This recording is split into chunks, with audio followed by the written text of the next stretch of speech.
Okay, I think we're going to get started. Good afternoon from Geneva to all of you, wherever you might be. Welcome to the start of Unidare's two-day virtual conference titled Nuclear Risk Across Technologies and Domains. My name is Wilfred Wan. I'm a researcher in the WMD and other strategic weapons program at Unidare, and I'll be facilitating the proceedings today and tomorrow. I should note that this event is being recorded and will be made available on the Unidare YouTube channel in coming days. As some of you may be aware, Unidare has done some work on the topics of nuclear risk and nuclear risk reduction in recent years, and we've deployed a pathways-oriented approach to the subject. That is, what are the potential pathways to nuclear weapon use? What are the risk sources and underlying conditions driving these pathways? And how do we address these and narrow the possibility of these pathways coming to fruition? It's become quite evident over the course of our research that many of these pathways and related risk drivers originate from outside the nuclear sphere. And these include technological advancements that are redefining the thinking around and practice of deterrence, impacting on the future of arms control and disarmament, as well as raising the possibility for entanglement scenarios that can drive nuclear use. What we want to do today and tomorrow is to bring these discussions to the forefront and explore the nature of risk beyond nuclear, outlining developments in other technologies and domains themselves, as well as considering their impacts on potential nuclear use. We're doing this to see if there are some common elements across technologies, across domains in terms of concerns or risks, and also in order to identify generalizable lessons in terms of approaches, processes, or just in questions to ask as we continue to look to identify practical, feasible policy recommendations that can help reduce the risk of nuclear weapon use. We're going to get started right away with some opening remarks. I'm very pleased to introduce Unidare Director, Dr. Robin Geis. Robin, you have the floor. Thanks very much, Wilfred. Good afternoon from Geneva, and a very warm welcome to our virtual conference on nuclear risk across technologies and domains. Now, the topic of nuclear risk reduction, nuclear risk and risk reduction has of course long been a focus of Unidare, and risks of unintentional nuclear war was in fact Unidare's very first publication in 1982. Now that's a while ago, and things have changed quite a bit since then. And especially in recent years, in a dynamic global security environment, there have emerged widespread concerns about increasing risk of nuclear weapon use for different reasons. The general state of affairs and difficult relations among some nuclear armed and nuclear allied states.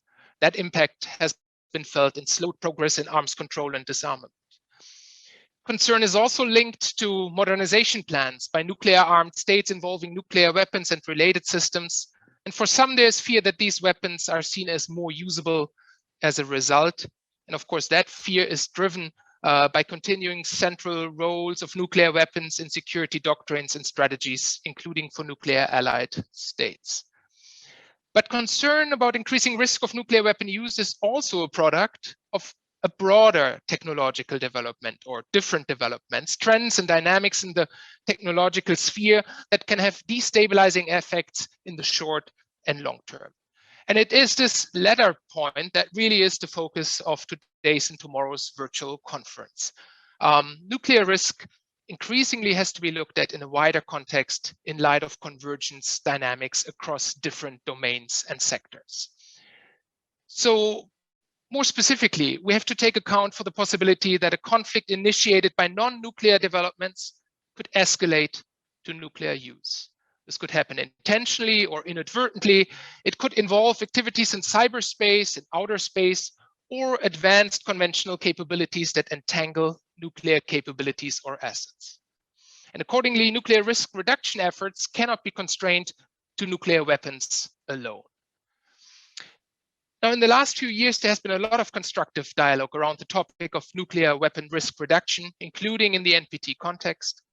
We'll hear from a few state representatives linked to these multilateral efforts in the next 2 days. But for states to really take forward risk reduction in this day and age, they will also have to consider and take action beyond nuclear. And that really speaks to the importance of cross-cutting dialogues that bridge different domains and get us out of traditional silos. Now, as UNIDIR continues its work on risk reduction, and this is very much thanks to the support of Australia, Finland, Italy, Sweden, and Switzerland, who are supporting our work in this regard. Now, as UNIDIR continues its work on risk reduction, we will look to facilitate these types of cross-cutting discussions, and we will want to explore these different nexuses. Now, I very much look forward to the discussion today and tomorrow and well beyond. Now, back over to you, Wilfred, and I wish you fruitful discussions and a productive event. Thank you very much. Thank you so much, Robin. As Robin mentioned, one of our longstanding partners on this risk reduction workstream has been Finland. We have with us the Senior Advisor for Arms Control Affairs with the Finnish Ministry for Foreign Affairs, Ambassador Jarmo Viinanen. Ambassador, the floor is yours.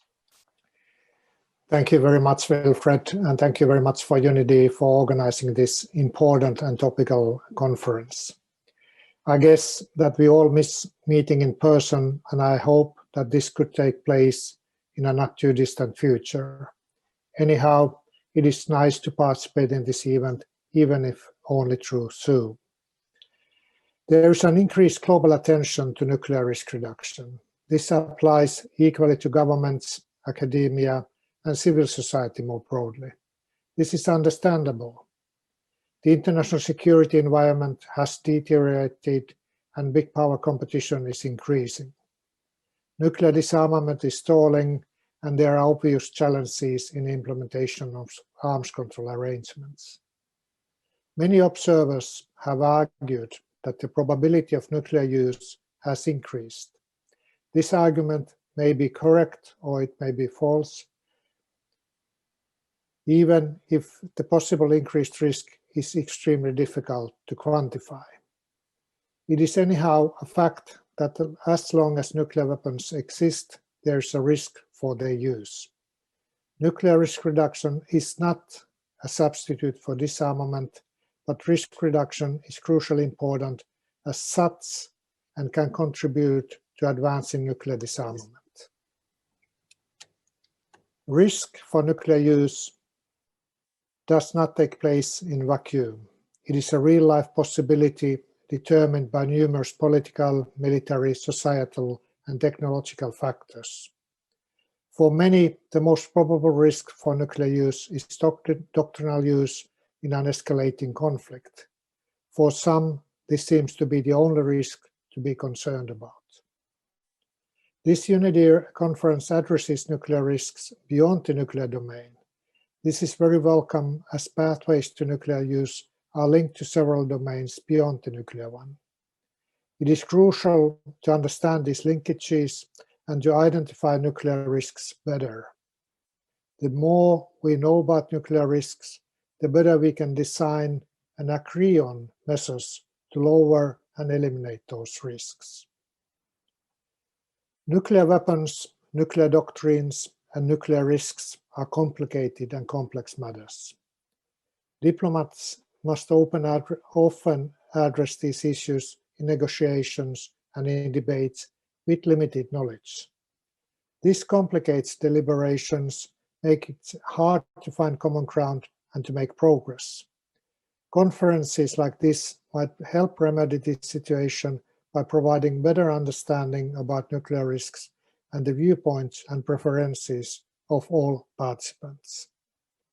UNIDIR is doing extremely good work in the field of nuclear risk reduction. Finland is proud to provide long-term core funding for UNIDIR and continued project funding for UNIDIR's risk reduction research. Thank you for organizing this conference today and tomorrow, and I'm looking forward to interesting presentations and very interactive discussions. And now back to you, Wilfred. Thank you so much, Ambassador Jarmo. At this point, I'm going to go over quickly the structure of the event today. We're going to have two sessions, one on cyberspace and one on outer space, and then some closing remarks. I want to be very clear that all speakers today are speaking in their personal capacity and not on behalf of UNIDIR or the UN. These are folks who have been thinking about these topics for quite some time, and we've invited them to share their perspectives. So the format for each session will be as follows. We've asked our moderators to make some initial remarks of 5 to 6 minutes each to give an overview on developments in the domain of concern. The panelists will then respond with some initial remarks of their own. Following that, they'll shift to a moderated conversation involving the whole panel.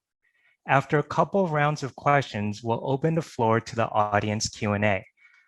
You'll see that these can be submitted in written form only throughout the session using the Q&A function at the bottom of your Zoom application. We'll try to get it to as many questions as possible, but we can make no guarantees as we have limited time. So without further ado, I'm going to move to our first panel titled Cyber Operations and Nuclear Weapons Systems. We have an excellent panel, but I'll turn it over to our moderator to run the show. So let me introduce him. We're really pleased to be joined by Dr. Andrew Futter, who's a professor of international politics at the University of Leicester in the UK.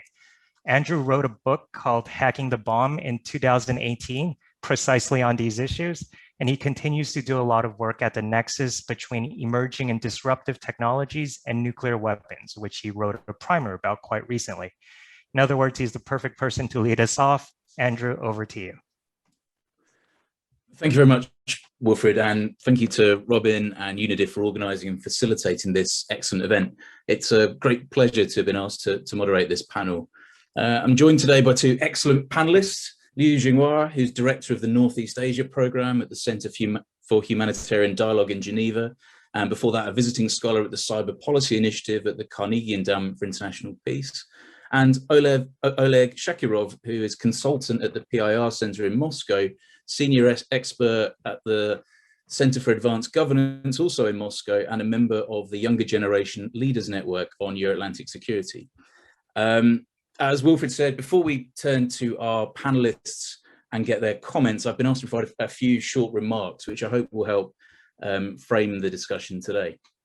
So I think perhaps the best place to start is by saying that there's a growing recognition that we live in a nuclear world that is increasingly shaped by the uncertainties and challenges posed by different technologies, the majority of which are the product of the latest computer and information technology revolution.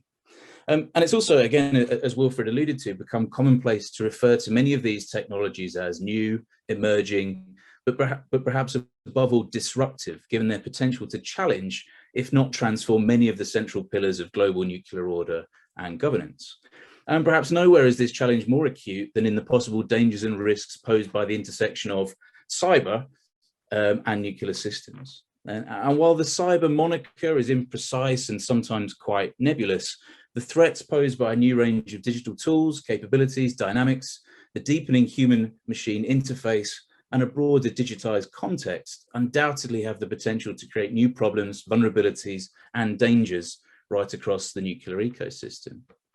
So with this in mind, I thought I would begin this panel with 6 quick points about the intersection of cyber operations and nuclear systems that, as I said, I think will help guide our discussion and perhaps that broader understanding as well. First, as I've already alluded to, using the phrase cyber can sometimes be unhelpful. And this is because the label is so often used to refer to many different things with vastly different implications. And I'm sure many of you can think of examples of this. The term is also used differently by different actors, including states, which creates a major barrier, I think, to resolving tensions and finding agreement in this space. So a very simple thing that we need to do here is to be clear and transparent about how the term is being used, even if we can't necessarily agree on a common language around the threats posed by cyber. Second, cyber challenges and threats in the nuclear realm are incredibly diverse. We can think of a cyber nuclear threat spectrum that ranges from espionage and nuclear intellectual property theft at one end, through indirect attacks against, for example, human operators, sensitive data, or the wider information space, up to operations that could cause physical damage and disruption to nuclear C3. Arguably the most serious are cyber operations intended to cause a nuclear launch or explosion, or perhaps so-called left-of-launch operations that might be used to prevent nuclear weapons from being used. But consideration of the entire threat spectrum, I think, is important because many of these challenges are intrinsically linked. Third, different actors will have different intentions, capabilities, and vulnerabilities in this space. As a general rule, I would suggest that states are likely to be more cyber capable than a terrorist or non-state organization, and more likely to have the time and resources necessary to carry out a sophisticated cyber attack. Stuxnet, of course, is the best example of this, but by no means the only one.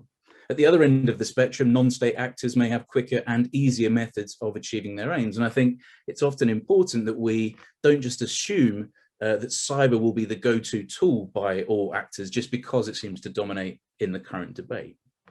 Fourth, we should be careful in seeking to view cyber operations and risks in the nuclear sphere in isolation. As the title of this event suggests, it will be the intersection of cyber operations with different technologies across different domains, perhaps more than any one capability or risks limited purely to cyberspace, that will create new types of nuclear dangers and both deliberate and inadvertent pathways to escalation and nuclear use. And this, of course, will clearly have implications for nuclear stability, deterrence, and arms control.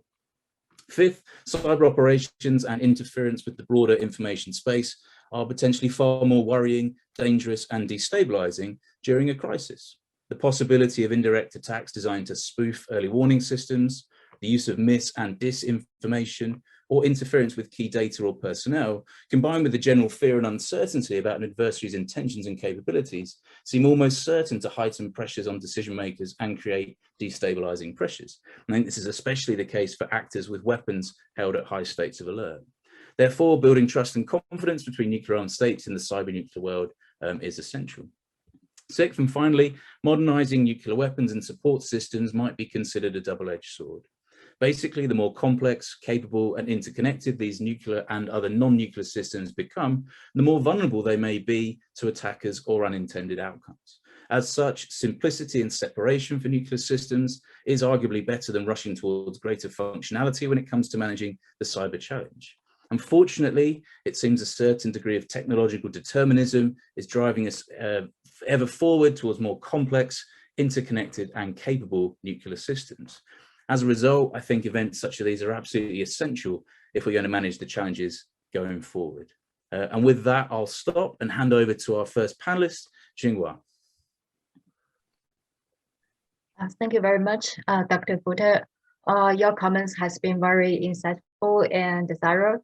So let me, I think most of the points has been touched upon by you, but let me try to focus on three major problems I feel very worrisome.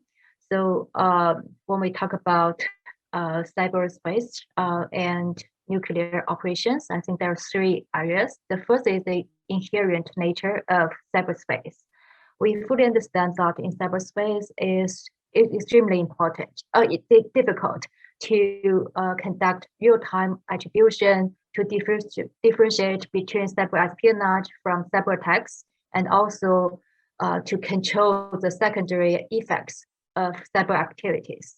So when the geopolitical tensions are playing out in this domain more and more often than before, such difficulties can actually lead to crisis.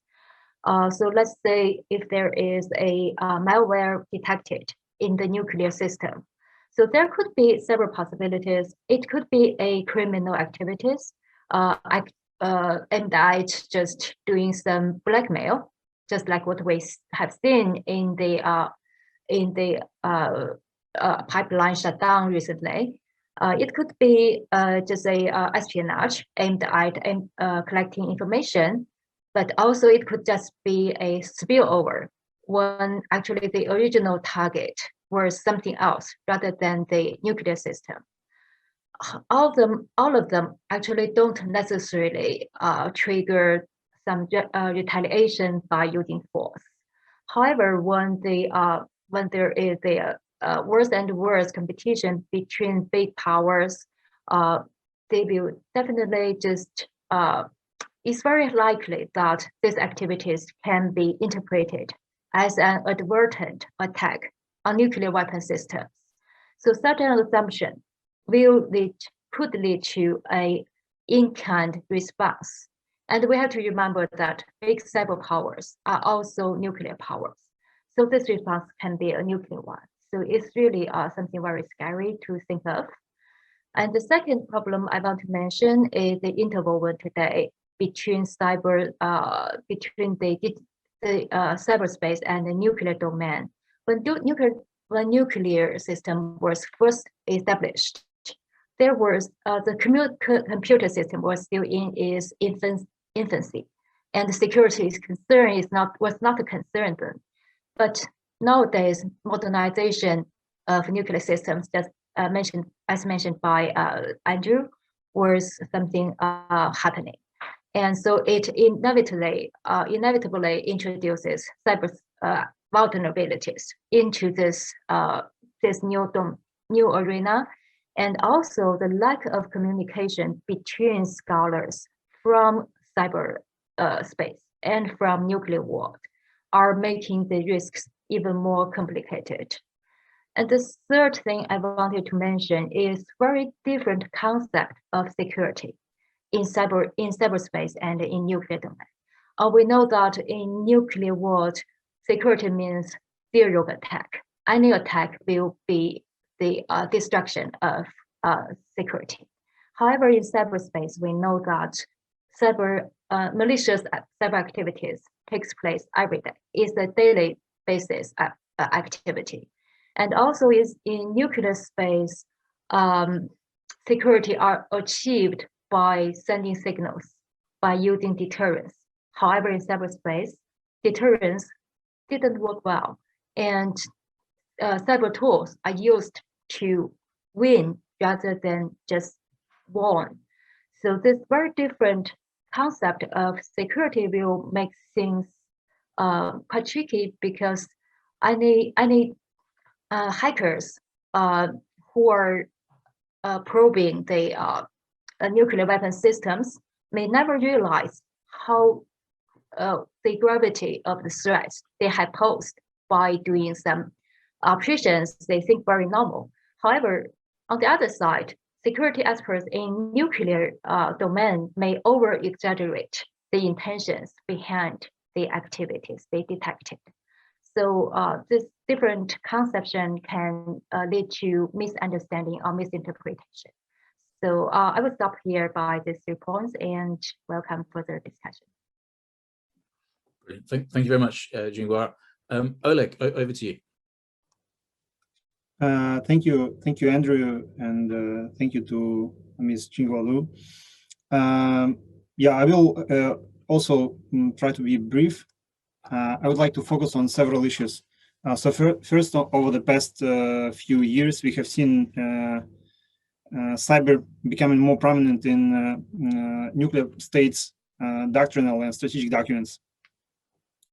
So just to illustrate this, I think we should not go into detail in the 2018 Nuclear Posture Review, but it features cyber in many aspects. It highlights, for example, that cyber threats are one of main threats to nuclear command, control, and communication systems.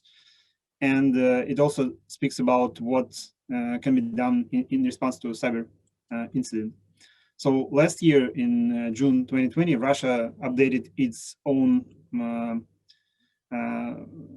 state policy on nuclear deterrence. And while it does not explicitly talk about cyber, there is a section that talks about conditions specifying the possibility of nuclear weapons use. And one of such conditions is an attack by adversary against critical government or military sites of the Russian Federation, whose disruption would undermine nuclear forces' response actions. So, and it was widely speculated that this kind of careful but also vague wording refers inter alia to potential cyber attacks. And more recently, we've seen the same kind of rise of prominence of cyber in the UK Integrated Review of Security, Defense, Development, and Foreign Policy. And specifically, there is an interesting and maybe worrying section where it is mentioned that UK is still committed to not using or threatening to use nuclear weapons against non-nuclear weapon states unless they breach their non-proliferation requirements, etc. But it specifies that in the future, The UK reserves the right to review this assurance in case there are threats comparable by their consequences to attacks by nuclear forces that use chemical, biological capabilities or some emerging technologies. And again, while this kind of formulation was quite vague, in media, this was broadly discussed as the readiness by the United Kingdom to respond to a cyber attack by nuclear strike. So we definitely see this becoming more prominent in documents, but this has not yet been reflected in any kind of multilateral agreements between countries. So what are some threats to nuclear weapon systems stemming from cyberspace? As my colleague Dmitry Stefanovich, who is also speaking at this event tomorrow, highlighted in his research, there are several vulnerabilities, including those that affect early warning systems and more generally nuclear command control and communication systems, but going as far as to the production cycles, to ensuring physical security of nuclear weapons, etc.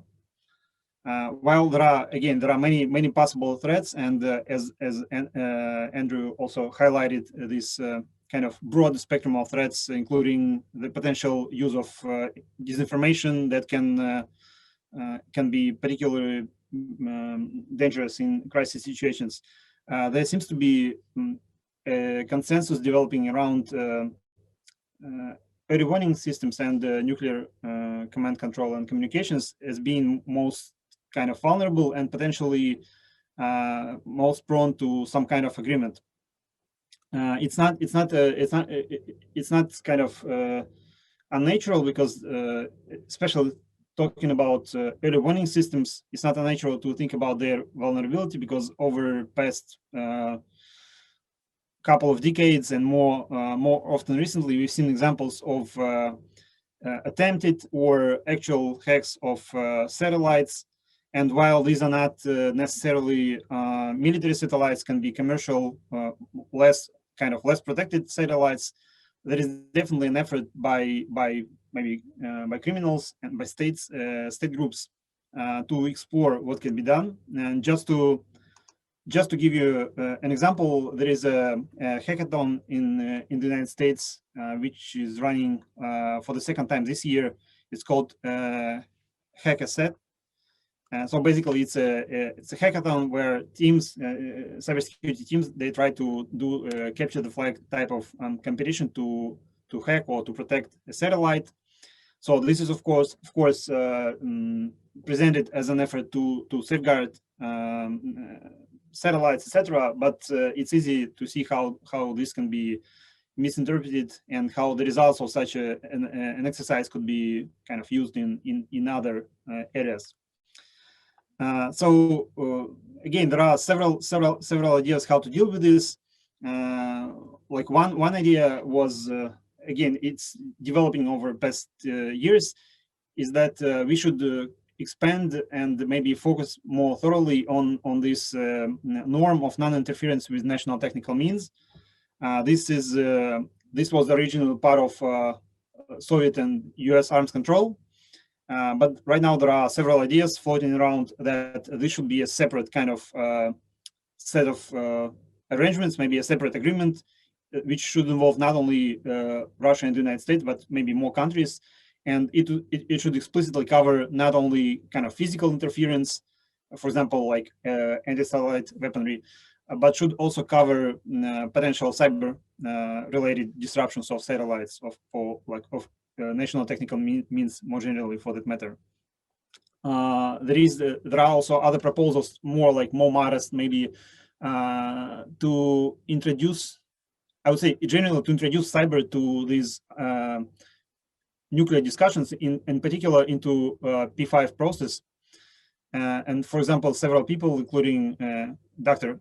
Father, have mentioned that there should be an effort to develop some kind of shared glossary on terms related to cyber in the context of nuclear weapons. And this definitely would be welcome. But as we've seen in other venues, this is not always easy. And in the end, negotiations have been going on for many years, and they still operate on a very kind of cumbersome consensual terms. But there is no all major countries still have their own terms. And maybe to end, I would like to highlight two examples from, again, bilateral US-Russian cooperation in this regard. So in 2013, Presidents Putin and Obama, they signed a set of arrangements, the so-called first like ever bilateral set of cyber confidence building measures. And one of them was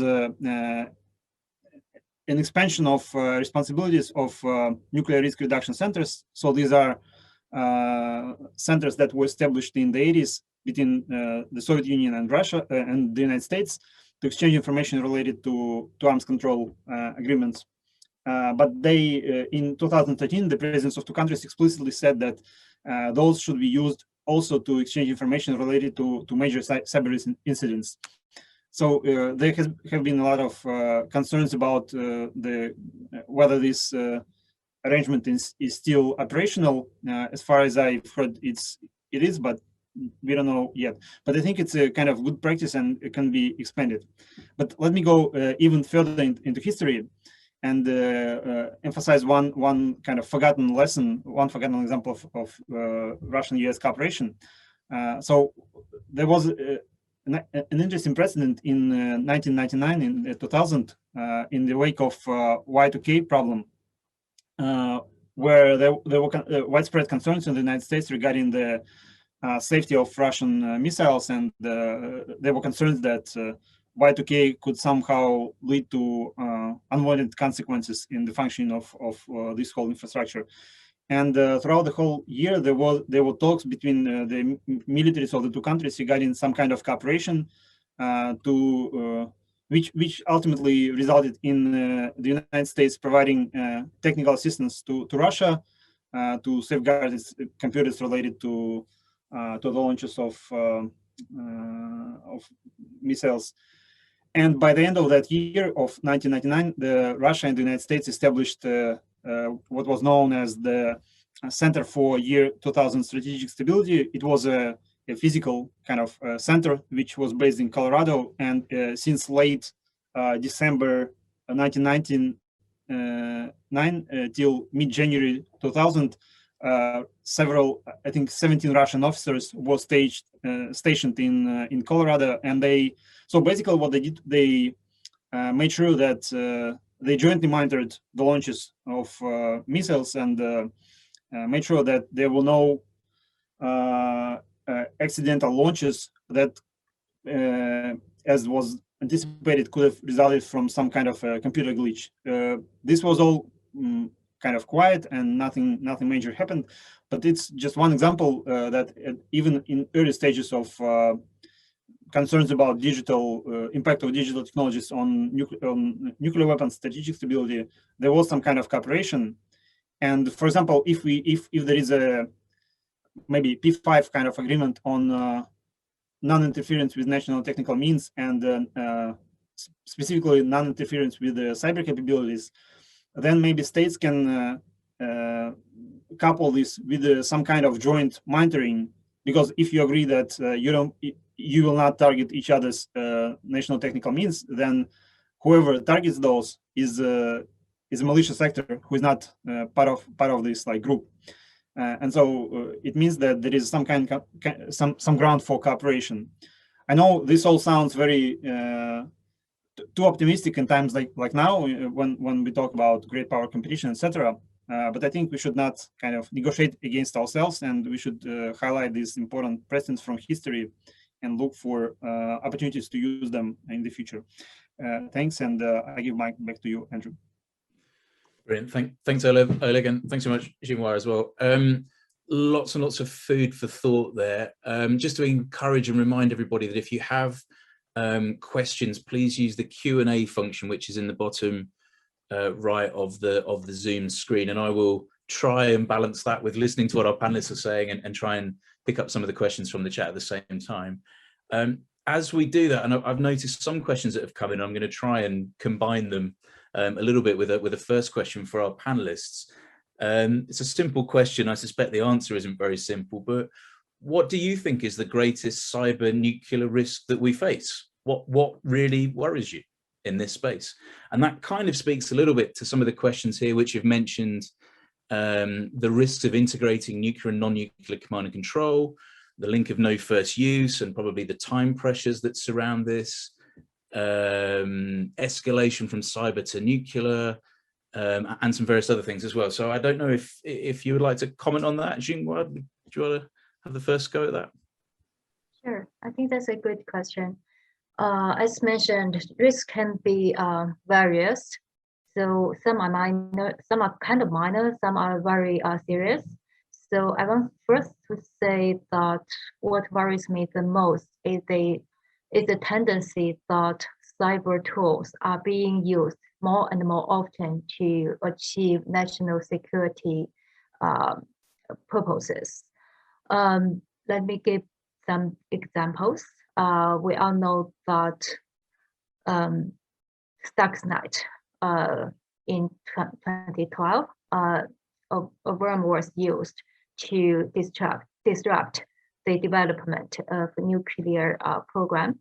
But afterwards, there are some other cases. One is the leftover launch used to disrupt the development of missile system of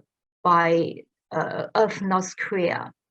Some people may say that even though cyber tools were used against Iran's nuclear system and North Korea's missile system, but it's quite limited because these systems are under development. But there are other cases, like for example, in 2019, after Iran shut down a drone of the United States, then President Trump ordered a cyber attack against Iran's missile defense system. So the logic was by using cyber tools, it could avoid an operation that could have lost a lot of lives. So this logic seems has something reasonable, but what is worrisome is that if this logic applies in the future more and more often, then it's highly possible that others, when there is cyber activities detected, the attacked party will assume that this is not only a temporary or very limited activity on information collection or on other very minor purposes. This is the beginning. This is a prelude to a large-scale armed conflict. So they have to preempt. They have to react very fast. So that could trigger a armed conflict that could not have happened. So if this cyber attack was detected in nuclear systems, it will, of course, make things even worse. The second thing I feel very worried is the NC3 system. We all know that NC3 systems are quite well protected in terms of their information security.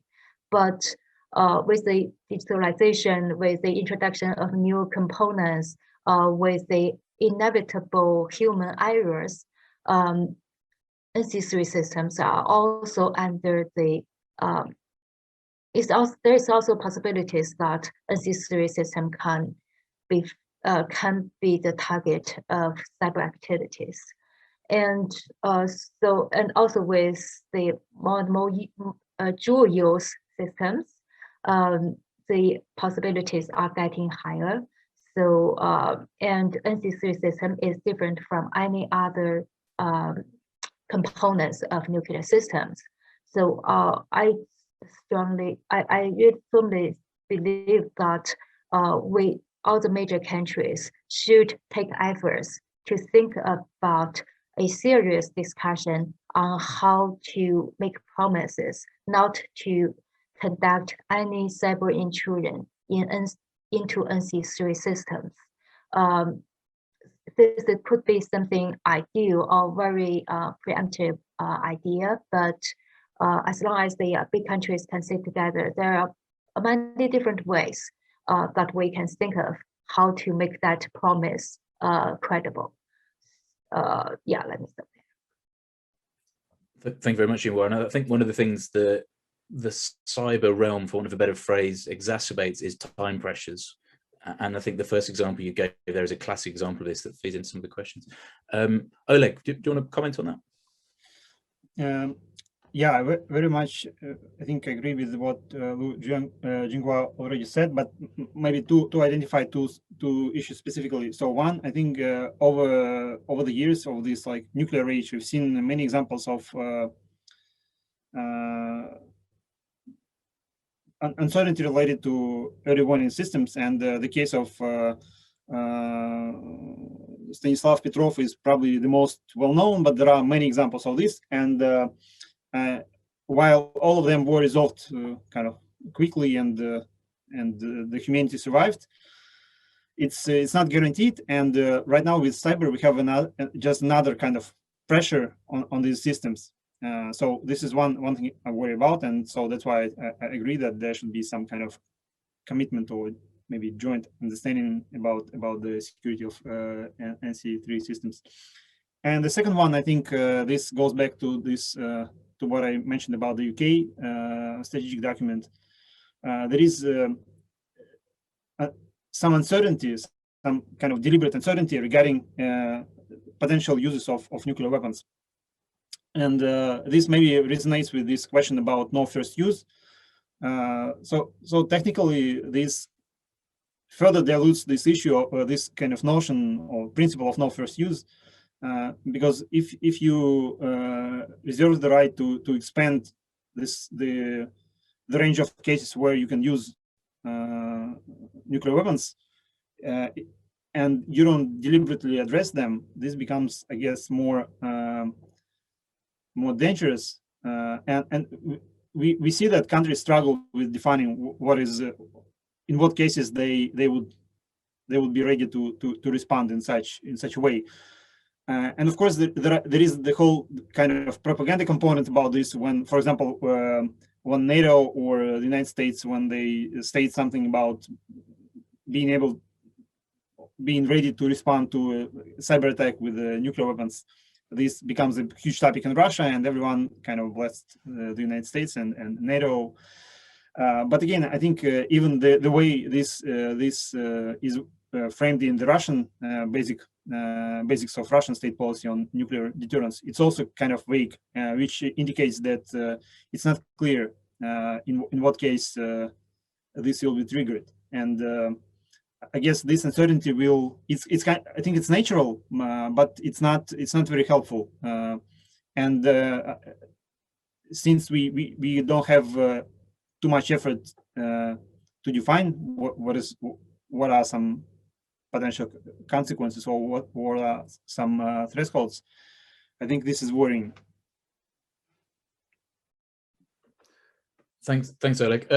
I'm trying desperately to put some of these questions together because we've got lots of really interesting things so we can address it to our experts. The one that I want to pick up on next is from Justin, and this, I think, Oleg, you already mentioned, is something that is of interest to me as well, is the problematic nature of the term cyber. And I would maybe even go further to say that cyber is a very Western term or idea of how we understand the challenges in this space. And I would ask whether you think there is a better term, whether this is the best way of trying to describe the challenges that we have, or whether you think it's more beneficial to use a different type of language, maybe even jettison cyber. Jingwa, would you be okay to go first on that? I guess Oleg has more to say on that, as information security is a term proposed by Russia and actually followed by China. So, but for me, I will try not to put too much effort on finding new terms So actually, if I tell you a story about cyber, it's a Western world. So in the beginning, how to translate it into Chinese is a big problem in our academic society. When I was having my PhD dissertation, try to start my dissertation writing, I consulted many experts, and all the focus was on how cyber can be translated into Chinese. But now we just accept it and just move on, trying to understand more about how to define different what it means in different contexts, and how to use it more carefully and in more specific way. So to me, I maybe not that academic, but I always think what I agree with you, what you said about we should not overuse it, but over focusing on what this term means, or whether if this term is too broad, whether we found another term could maybe spend too much time, and we better focus more on how to use it appropriately. Yeah, I think that's right. And I think, ironically, after saying that we should stop using the word cyber, I find myself using it more and more and more, including today. But Oleg, we should use the phrase information security. Is that right? Yeah. So in Russia, Russian diplomats and Russian security officials, they try to be consistent about using this term information security or international information security. So international information security refers to this kind of state of international relations in this sphere. And sometimes I think in early days it was criticized by some Western countries because it was regarded as an attempt to regulate content, etc.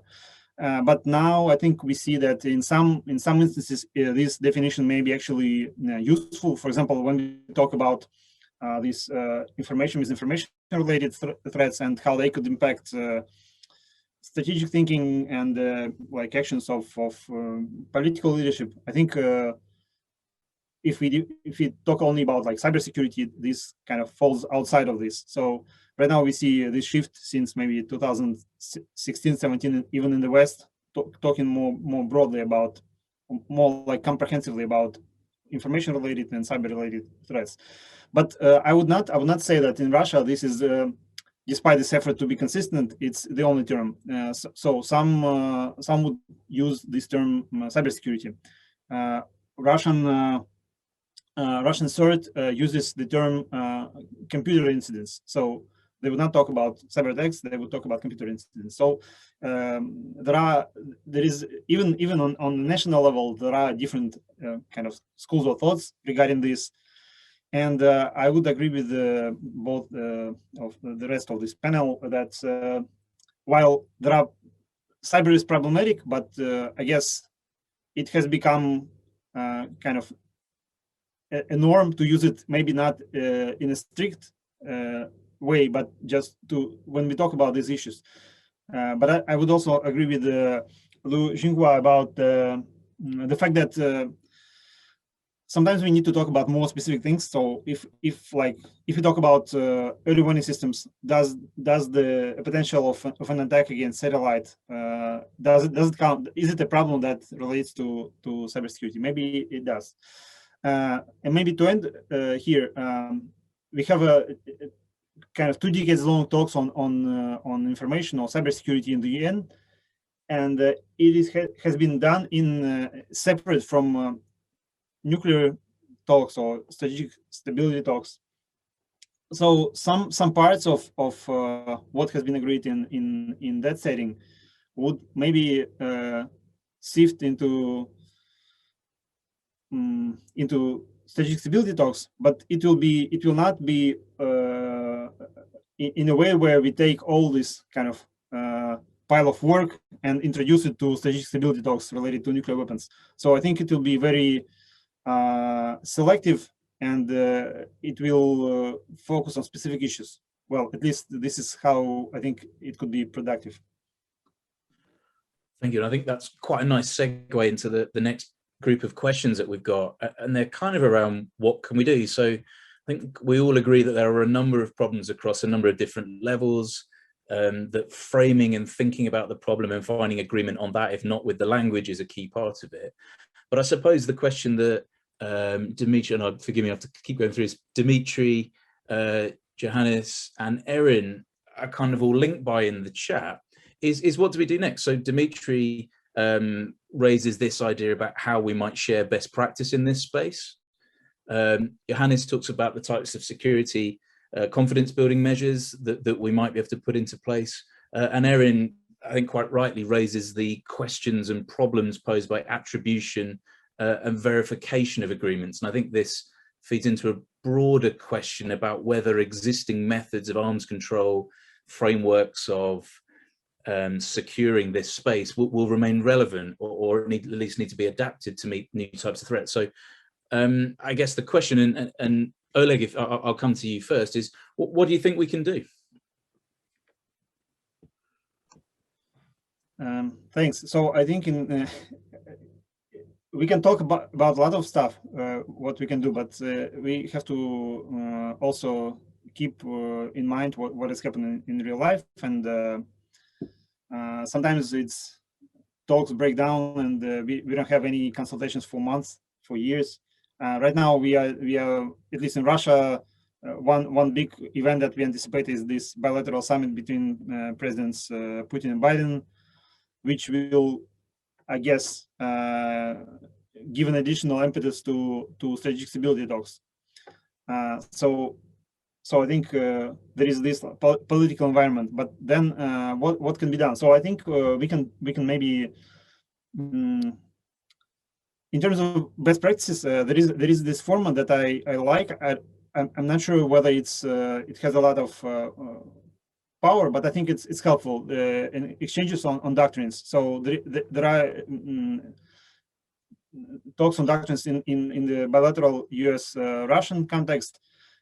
If we talk about conventional weapons, there are these exchanges in the OSCE. Under the Vienna document, there is a seminar on military doctrines that takes place every, I guess, 5 years or so. So there definitely could be seminars or like sections of these seminars that would be dedicated specifically to this issue. And again, of course, this is kind of a small step, but it will be an effort to share some lessons learned from each side about this, and to raise particular issues. And for example, if in the course of such an exchange there are some commonalities, as we already discussed, there is maybe NC3 will fall in this place. So I think it will be a good way to identify these common approaches. So then I saw that there was a question specifically about CSBMs and about exchanges between kind of lower level personnel. So I think this is tricky, and one issue I'm interested in is this Russian proposal to develop some kind of bilateral Russian-US incident prevention agreement, which is supposed to be modeled on the incidents at sea agreement. This was a 1972 agreement between the navies of the Soviet Union and the United States. And one thing that is absent from this cyber domain that was crucial to INCSI is the lack of personnel who is familiar with this issue and who can participate in talks. So of course, it's difficult to imagine now that Russia and the United States will kind of test their military hackers to talk to each other. And this issue was recognized by other researchers. So Tim Warner, he wrote like last year an article where he said this is problematic. But John Mallory of MIT, he mentioned in one of the meetings, he said that one way around it is that people who do this, who have a hands-on experience with this, they can educate people who could be negotiators So they will not be themselves private to what is going on in cyberspace, but they would be kind of trained to negotiate these issues. So this is one way to do it. And of course, I would like to see more kind of process on what is happening with all of these confidence building measures that have been agreed bilaterally between the United States and China, the United States and Russia, and within the OEC.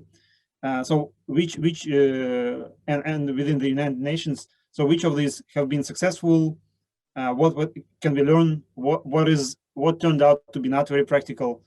So I think these are the steps that I would suggest could be done.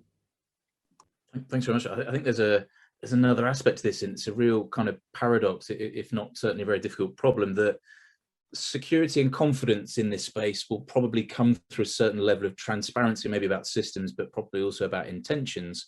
And achieving that without one side thinking they've undermined their own security is really difficult. And it's not, and it's kind of a much bigger version of the fact that a lot of companies don't like reporting the fact that they've been hacked, right? I mean, it's the same thing with states, you don't want to see it. So I think there's a lot of trust building across this space that needs to happen for us to do that.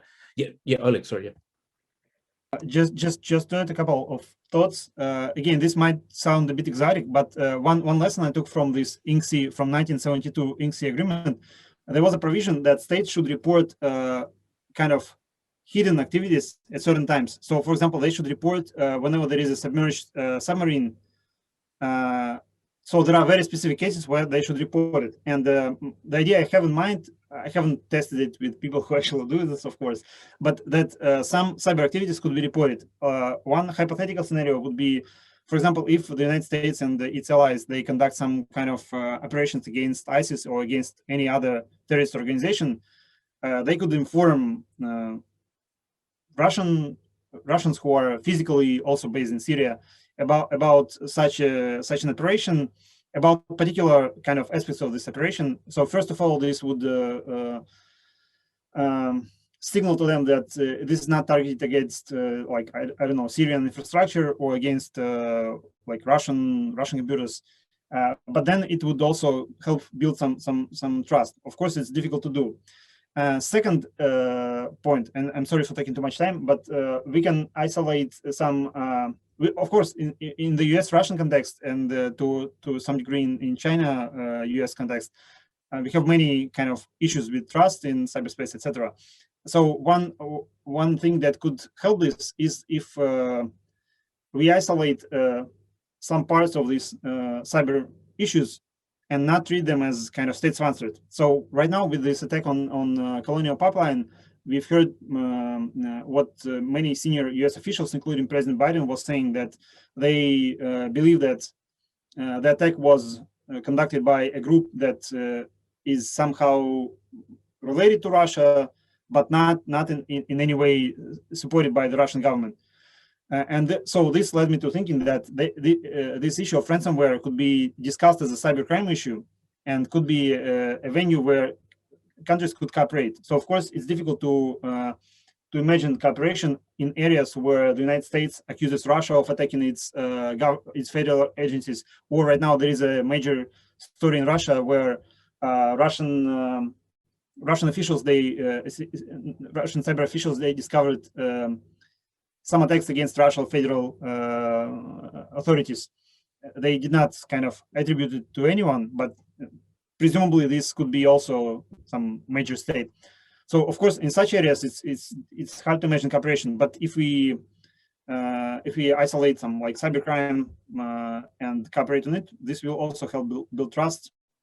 And I hope that there is a room for action. I don't think this should be like 100% cooperation on cyber or like no cooperation. I think there are possibilities for more nuanced approach, and of course it's difficult, but I hope we'll see more of this. Thanks, and sorry again for taking too much time. No, that's absolutely fine. I think it's, just to reiterate there, it's getting away from thinking about a cyber treaty that will do everything and much more about specific applications of what we can do. Sorry, Junhua, would you like to comment on that? So what we can do? Yeah, that's a question I think we really need to focus on. So despite all the problems, this despite all the difficulties, in the end, no country wants a large-scale armed conflict with each other. So this is a common interest. So let's start from there. So firstly, I think we know that we always say it's very difficult to attribute in cyberspace. It's so difficult to verify the commitments. It's very difficult to find a way to bind the countries into their commitment. So what we can do, I think the first thing what we need to do is to focus on the transparency of intentions rather than transparency of capabilities. Nowadays the big countries are in competition with each other. So we cannot just expect every country to say, we trust each other as brothers, as allies.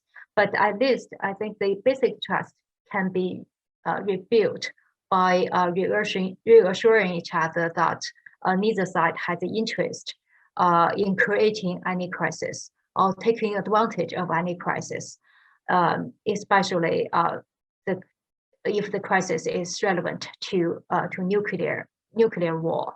So by having building some very basic trust on this common interest, then at least it can reduce the desire to act first, or reduce the chances to misinterpret other countries' activities or misattribute some activities, as mentioned and explained by Oleg just now. So this is the first thing we can do. Just use all the channels we have about dialogues and communications to explain policies and explain intentions. The second, I think the question about CBM is great. And actually, US and Soviet Union has had a lot of experiences in building confidence. So all those steps and lessons can be learned in and used in cyberspace as well. So we can try to recognize and communicate where track 1 and also track 2 dialogues to identify what actions can be viewed as destabilizing and what actions can be viewed as stabilizing. So we don't have to have a common consensus, but we at least understand which kind of activities can cause concern to the other side and which kind of activities can reduce the tensions or reduce the unnecessary suspicion. The second thing about CBM, I think, is to explore how to share information. Information sharing is very difficult, but still the CERS from other countries are working quite frequently and fluently. They are not focusing more on technical details, but whether this channel can be expanded a bit to cover some information that is relevant to strategic stability. I think that is worth exploring. And also, we need to explore some basic consensus of norms of behavior in cyberspace. For example, I use China, US as an example. The two countries established two MOUs in 2014. One of them is about the rules of behavior about the maritime and air encounter. And after that, the two militaries have a lot of chances to encounter, but they never collide, or the crisis has become the incidents have become much less than before. So it shows that when there is common interest to avoid conflict, the kind of rules of behavior can be thought of. So I want to say that these three aspects can be something on CBM that we can think of, but beyond the bilateral CBM, quite important is the international efforts should not be given up. In the past, some people began to lose confidence in continuing the efforts under the framework of United Nations. The UNGGE's lack of result have been questioned, but I'd say that was only because we have already had some basic consensus, and moving it forward, we have faced with difficulties we haven't faced before. So neither side is experienced with dealing with this. So it takes time, but still, the international effort is the ultimate approach to maintain an international security. Excellent, thank you. And just to emphasize something that I completely agree with there, it is about dialogue. It is about getting people in the same room, understanding each other. And it's not just social scientists like me that want to hijack this, but you know, everybody from different disciplines, the cyber, the IT, computing specialists, as well as those that understand the strategy as well. And I think it's got to be a whole of society almost approach to trying to find that. We've got about 5 minutes left before Wilfred tells me to stop talking and move on. There's a number of really good questions in the chat. Forgive me if we don't get round to yours, but there's a couple that I do want to focus on. On one from Sylvia, which I think is probably a question that a lot of people will be interested in. And she asks whether we can have deterrence within this space. Does it make sense to think of either cyber deterrence or deterrence in a cyber nuclear world? And I wondered if you'd like to either of you like to comment on that. Xinhua, would you like to go first? I can start. If Oleg approves. So I myself have some doubt on whether deterrence can work well in cyberspace. We know deterrence is a very long time concept. It can be traced back to hundreds of years ago, but the only experience that deterrence really worked is in nuclear space. Is about nuclear weapons. And the only reason that deterrence can work is because a nuclear weapon is a destructive weapon. So mutual destruction can be established. And that makes the deterrence very easy to be credible. But the problem in cyberspace is what we have seen till now is that cyber activities can only be effective when it gets combined with kinetic attacks.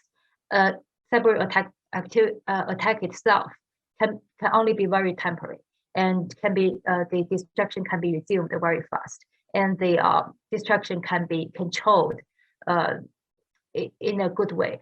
So I doubt the mutual destructive capability of cyberspace.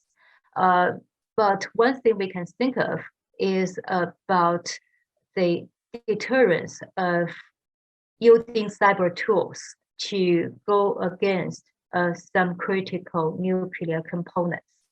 So make it workable in nuclear environment, but include cyber activities into this very small category, but not to expand to the whole cyberspace world. And that might even include things like this proposed, or the idea of a moratorium and not attacking each other's nuclear C2 with cyber attacks. Right? That would be an obvious sort of thing to. But thanks for that. Oleg, do you agree? Yeah, just a couple of notes. I think there is a lot of discussion about deterrence in cyberspace, and from this like academic and scholarly perspective, it's very problematic. But nevertheless, we see many states adopt this idea. And I recently reviewed Russian and US approaches in this regard. And I was not surprised, but I was impressed that both states, they, in different ways, but they incorporate this idea of deterrence in their thinking about cyber or like information space. And I think this is partly explained by the fact that as Lu Jinghua said, the fact that this is a long-standing concept, and specifically in nuclear weapon states, I think it's very deeply embedded into strategic thinking. So it's kind of a natural way to think about things. But I also think that, like in general, in this space, there is a lot of uncertainty, and it's an evolving concept. And we see many examples where this whole idea is tested. So, for example, whenever people talk about cyber deterrence, they would often speak about it in isolation, like how will you respond in cyber to cyber attacks? But then, for example, recently we've seen in this conflict in the Israel-Palestinian conflict, we've seen that Israeli forces, they twice in the past couple of weeks, they struck targets, Hamas targets that were allegedly related to their cyber operations. So they did not kind of threaten by any like cyber punishment. They physically caused harm to these institutions, and this maybe the idea that in the future this will create some kind of deterrence and will deter Hamas from conducting such operations. But again, I think this challenges a lot of discussion about deterrence in cyberspace. So I think it's not a very kind of comfortable situation where this whole concept is problematic, but we nevertheless refer to it occasionally, and more importantly, that government officials they write about this in official documents. And so this is definitely one, even though it's not as clear, it's one of the lenses that they look at through which they look at this space. Thanks, Oleg. Yeah, just to throw in a couple of other things, I think increasingly we have to think about cross-domain deterrence. I think deterrence in particular domains, particularly in cyberspace, is quite problematic. And one thing I will throw in, and this might be wishful thinking rather than anything more, is that we could get to a point where states become so fearful of their vulnerabilities and what could be done or what could happen that this actually induces a certain amount of restraint. And it may be that we see some of that at certain levels, at least at the highest levels, and that we haven't seen the strategic or attacks with strategic effect that we might otherwise. So that's perhaps a hope that we could go down that particular route. I'm conscious that we've run out of time, and I know there's some brilliant questions here about covert ops, whether cyber is a weapon in this realm of the powerful or the weak. A whole lot of really interesting stuff around uncertainty as well, which I think is what makes cyber or these types of threats different is their intangibility, and very different from missiles or other things you could count and quantify. But I will, if Wilfred's not going to give me a dirty look, I will just ask the two panelists if they do have any final comments for 30 seconds or so, just to finish us off. So Jimois, would you like to make any final comments? Thank you for the chance, but actually I think I covered most of the things I think important. But one thing I want to say is we should never give up hope, and despite all the difficulties we met with in the major power relations, there are still possibilities to work together to combat the worst scenario. Brilliant, thank you. And Oleg, any final thoughts? Yeah, final thoughts. I think there is a lot of kind of stress or emphasis on the fact that these are technologies that are developing very fast, and governments always fall behind. While this is to a large extent true, I think it's also important to recognize that in terms of resolving in the state-to-state relations, how this impacts like strategic stability and other kind of big issues, it actually takes time. And I think it's important to kind of have both of these ideas in mind, that even though technologies are developing fast, it might take a while to accommodate, and it should not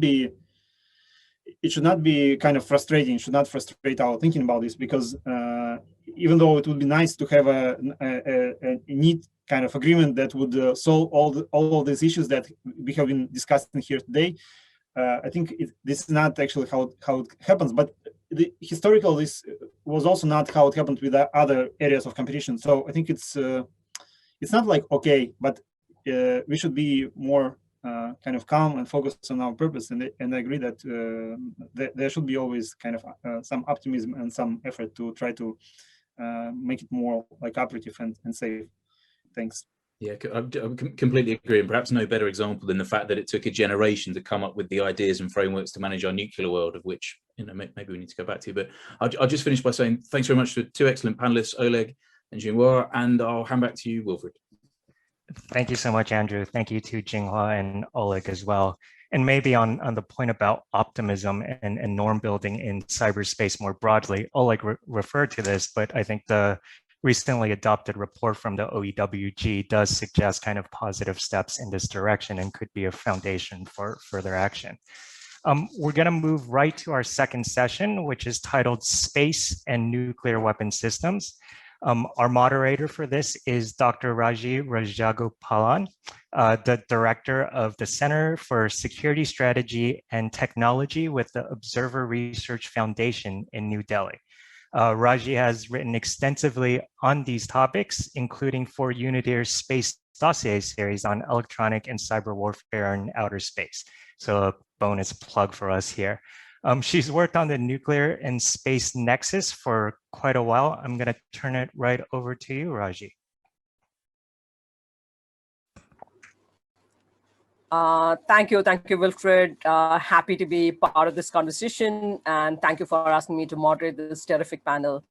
As Wilfred mentioned, we will be moving from cyber to look at how space, outer space, and nuclear stability interface. What are the risks out there? What might be those different scenarios we should be looking out for? In the run-up to the 2021 Nuclear Non-Proliferation Treaty Review Conference, there has been quite a bit of conversation around nuclear risk and the need for strategic stability. These conversations are gaining traction because of geopolitical and technological challenges. As far as the changing geopolitical dynamics are concerned, the shift in the global balance of power equations has meant that rulemaking and enforcement have become the victims of great power politics, because both rulemaking exercise and enforcement require some consensus among the key powers. The second significant factor that could make the nuclear risk issues a lot more fragile, possibly leading to a breakdown in nuclear deterrence, is the impact of new technologies. Emerging and critical technologies such as artificial intelligence, hypersonics, missile defense, and outer space, among others, bring in new questions to the traditional understanding of stability and deterrence. These new technologies could increase regional and global insecurities. A key problem is that these weapons can increase the possibility of surprise attacks because of the difficulty of detecting and countering them. Therefore, they present the possibility of offering temptation to attack first in the hope of decapitating the enemy leadership or even destroying second strike nuclear retaliatory capabilities. Even if states do not plan such attacks, the fear that they may do so could drive potential targets to develop riskier nuclear operational plans, including launch on warning. Alternatively, it could also spur nations with smaller nuclear arsenals, the ones in the top 5, but not necessarily comparable inventory size to that of the top two nuclear powers, to increase the size of their nuclear forces so that at least some survive such a first strike. This could lead to a destabilizing arms race spiral between key great powers, all of whom are working on developing these weapons. In the case of outer space, the increasing use of and greater reliance on space for national security missions has led states to develop counter-space capabilities to disrupt, deny, degrade, or destroy space systems. These include, of course, both kinetic and non-kinetic means. Counter-space capabilities, such as anti-satellite weapons, add an inherently destabilizing dimension to outer space security. But there are also problems associated with it for nuclear stability, because nuclear early warning as well as command and control systems depend on space-based assets far more today than a few decades ago. While these are not, of course, new capabilities, the United States and the Soviet Union had conducted several ASAT weapon tests in the 1970s and 80s. But the greater reliance on space assets increased nuclear vulnerabilities. Let's look at some plausible scenarios. What happens when an attack is carried out on critical national security missions, including nuclear capabilities? Take, for instance, early warning or communications or PNT, precision navigation and timing satellites. If one were to assume that an ASAT weapon has been used against an early warning satellite, what are likely to be the consequences and how will this be responded to? One can possibly imagine that an ASAT or a co-orbital ASAT leading to the destruction of a satellite can prompt an almost immediate response response due to the destruction of the satellite, the loss of critical satellite functioning for early warning, communication, or command and control functions, but also because of the visual impact of such an incident. Similarly, what happens if a cyber attack takes place on one of the critical satellites for early warning missions or its communication functions? Imagine an incident of spoofing, for instance, where the adversary is able to gain complete command and control of one of the early warning satellites. What risk do they highlight? Similarly, in the middle of a conflict, if your military communication or a PNT satellite is under attack, what do they mean in the context of nuclear risk? So far, most of the satellites that have been affected have been weather satellites, but the more critical mission satellites have not been targeted so far because of possible retribution. But as great power competition intensifies, can there be a guarantee that this will not be the case as we go look at the future? In the current geopolitical environment, the deep distrust and suspicion that characterize the relations between nuclear states has worsened the worst and strengthened the worst case military planning, where the potential for accidents, inadvertent conflicts are enormously high. And of course, the technological changes with the introduction of emerging and critical technologies changes the whole calculation. The surprise element, as well as the reduced decision-making time, as well as response time, push for a do-it-now or never approach in the minds of the adversaries. All of these essentially lead to more dangerous nuclear scenarios because of the reduced decision-making and response time that could push states to adopt more dangerous launch postures, leading to crisis instability and possible escalation risk, increasing the likelihood of misinterpretation, miscalculation, and even accidents. Even for smaller states, such as those in the middle power rung, there is considerable number of satellites that are tied to nuclear missions for ISR, communication and command and control functions. And disruptions and interference with satellite functioning can exacerbate nuclear risk. Dedicated military satellites for nuclear-related missions could go up significantly as countries make advances in their technological capabilities. So even as we think about plausible scenarios in how the interface between space and nuclear weapons and even other emerging technologies might play out, we also need to think about what can be done to reduce the dangers. So what can be done to reduce or minimize the nuclear risk and strengthen strategic stability? I think some of these issues have been discussed in the previous panel as well, looking at the context of the cyber. Can nuclear CBMs be a small step in strengthening confidence and eventually certain amount of predictability? Can states look at greater openness and information sharing as a serious measure to reduce the possibilities of surprises being thrown at them? Strengthening dialogue mechanisms at multiple levels, establishment of hotlines between important offices such as Department of Military Operations, National Security Advisor levels, in order to diffuse any tension before things go out of control. Again, these could be useful. Can states give up on steps like launch on warning? Some of the emerging technologies strengthen the tendency to go down this path of launch on warning because these are destabilizing steps.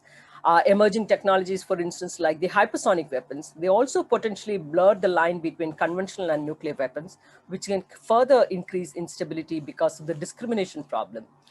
It is more stable if early warning systems can clearly distinguish between a nuclear attack and a conventional one. But if the same system can undertake both conventional strikes and nuclear attacks, a prudent defense system will have to assume that any attack that it detects is a nuclear one, because the risk of assuming the alternative will be too high. Though this is a problem that is not confined to hypersonic weapons, the combination of the risk of a first strike combined with the discrimination problem makes the danger particularly acute. So while new and emerging critical technologies bring in enormous opportunities and benefits to societies, they also open up an entire range of challenges, potentially weakening and destabilizing nuclear deterrence and strategic stability dynamics by introducing major uncertainties, especially where dual-use capabilities are concerned. This further compounds the problem of signaling during crisis, raising the potential of more dangers.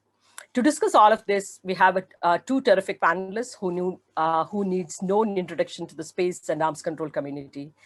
I will first invite Paul Mayer, who is the Adjunct Professor of International Studies at the Simon-Fraser University and member of Outer Space Institute at the University of British Columbia.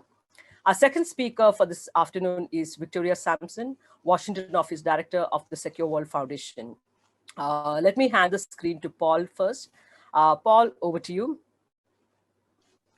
Well, first, thanks to you, Raji. It's always a pleasure to be on a panel with you and with Victoria. And thanks for Wilfred for bringing us together. I confess, it's always rather sobering, if not depressing, to hear the outline of the risks that we face currently, and which you've just so aptly described. We are in troubled times, and when we have this combination of significant levels of mistrust combined with suspended dialogues and yet also emerging technologies that complicate the security situation, it's a pretty daunting mix, and I think it does underline a certain urgency to begin acting in a conflict prevention mode.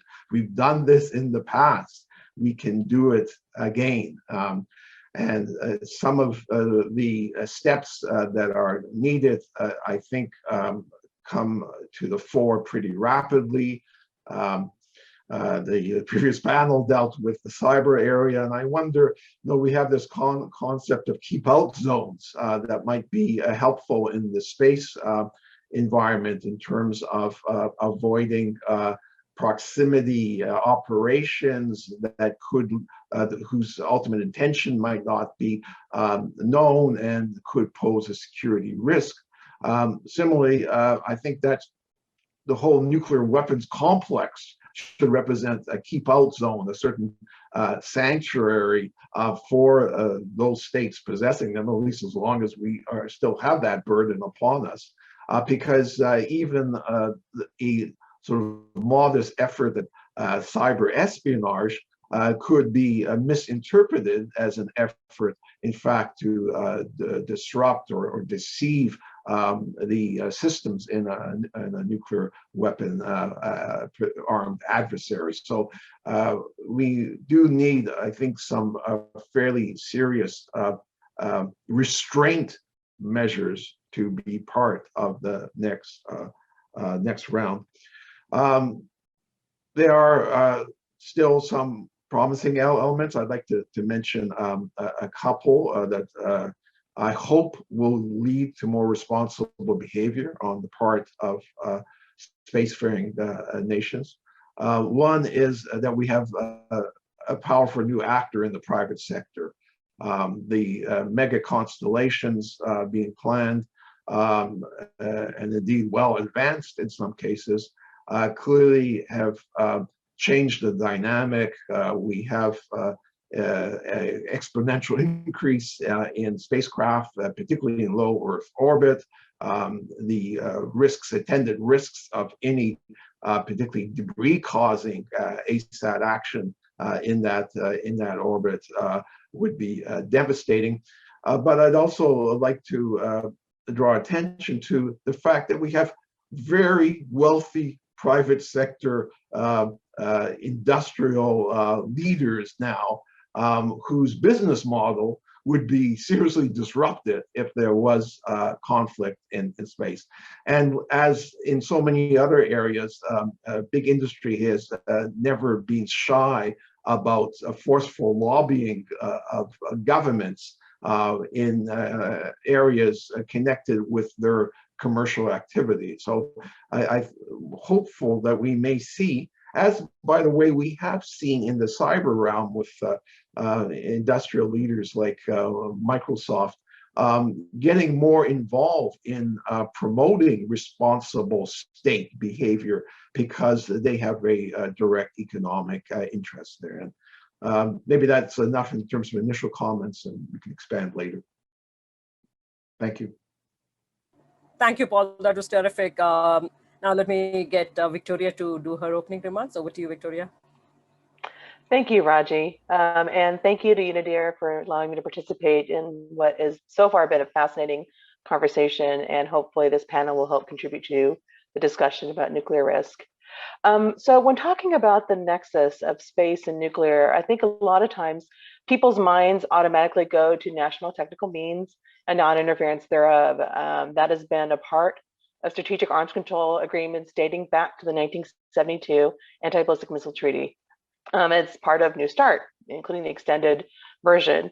As well, people think about ballistic missile early warning satellites. The United States has its space-based infrared system, or SBIRS, which is constituted of four satellites in geosynchronous orbit, 2 hosted payloads in highly elliptical orbits, and then in a few years, we'll see the launch of the successor program called Next Generation Overhead and Persistent Infrared, or Next Gen OPIR.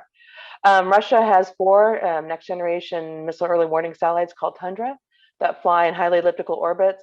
They're part of the Integrated Space System, or EQS, which is also intended to eventually include satellites in geostationary orbit. But I really feel there's a larger conversation to be had about the overall stability of the space environment having ripple effects on strategic relationships and nuclear stability.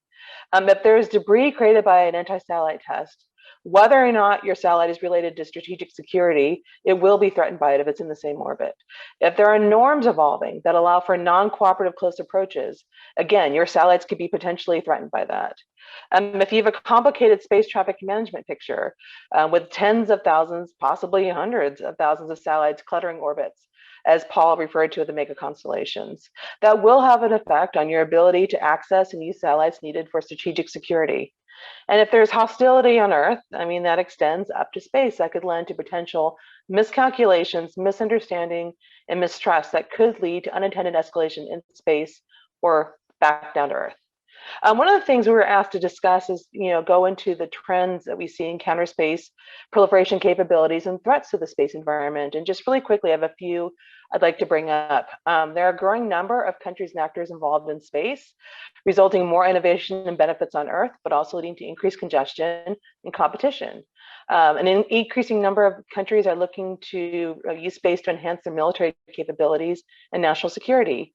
And so this growing use of and reliance on space for national security has led to more countries to look to develop their own counter space capabilities that can be used to deceive, disrupt, deny, degrade, or destroy space systems. And there are potential greater consequences from these widespread use that could have repercussions well beyond the military, as space is a huge part of the global economy.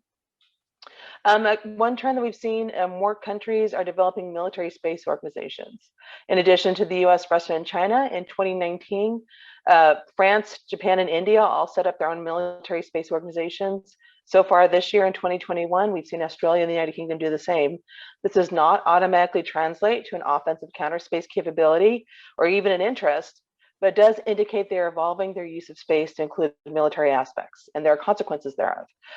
There's been an uptick in anti-satellite tests. Since 2005, there have been more than 20 tests of anti-satellite weapon systems by 4 different countries. And this is a rate of testing that has not happened since the 1960s. In addition to outright weapons testing, another concerning development is that some satellites have been observed to make deliberately close approaches to satellites of other countries without coordination, prior knowledge, or consent. And Paul referred to this as well. There's a growing concern that such behaviors may increase tensions between countries or could be misinterpreted as a hostile action that could precipitate an armed attack. My organization, the Secure World Foundation, produces an open source report called Global Counterspace Capabilities, which analyzes capabilities being developed by multiple countries across 5 categories, direct descent, co-orbital, electronic warfare, directed energy, and cyber. While there's a significant amount of research and development on a broad range of destructive and non-destructive counterspace capabilities, however, currently only non-destructive capabilities are actively being used in military conflicts. And then one last trend I'll bring up is the expansion of space situational awareness capabilities at both the national and the commercial level. This is not necessarily a counter space trend, but obviously SSA is being used to keep an eye on activities in space and is a key part of any kind of verification or confidence building measure that we would use for space. And with that, I think I'll stop and leave the next questions. Thank you. Thank you. Thank you, Victoria. I think terrific 2 presentations. Let me just do a couple of follow-ups in a sense. So one of the, I think the first thing you talked about, you both referred to the private sector. So the key question is, how do you foresee the risks related to the intersection of space and nuclear evolving? And what are the different stakeholders, including states as well as other parties, especially the private sector? What are they kind of missing? What are they not paying attention to?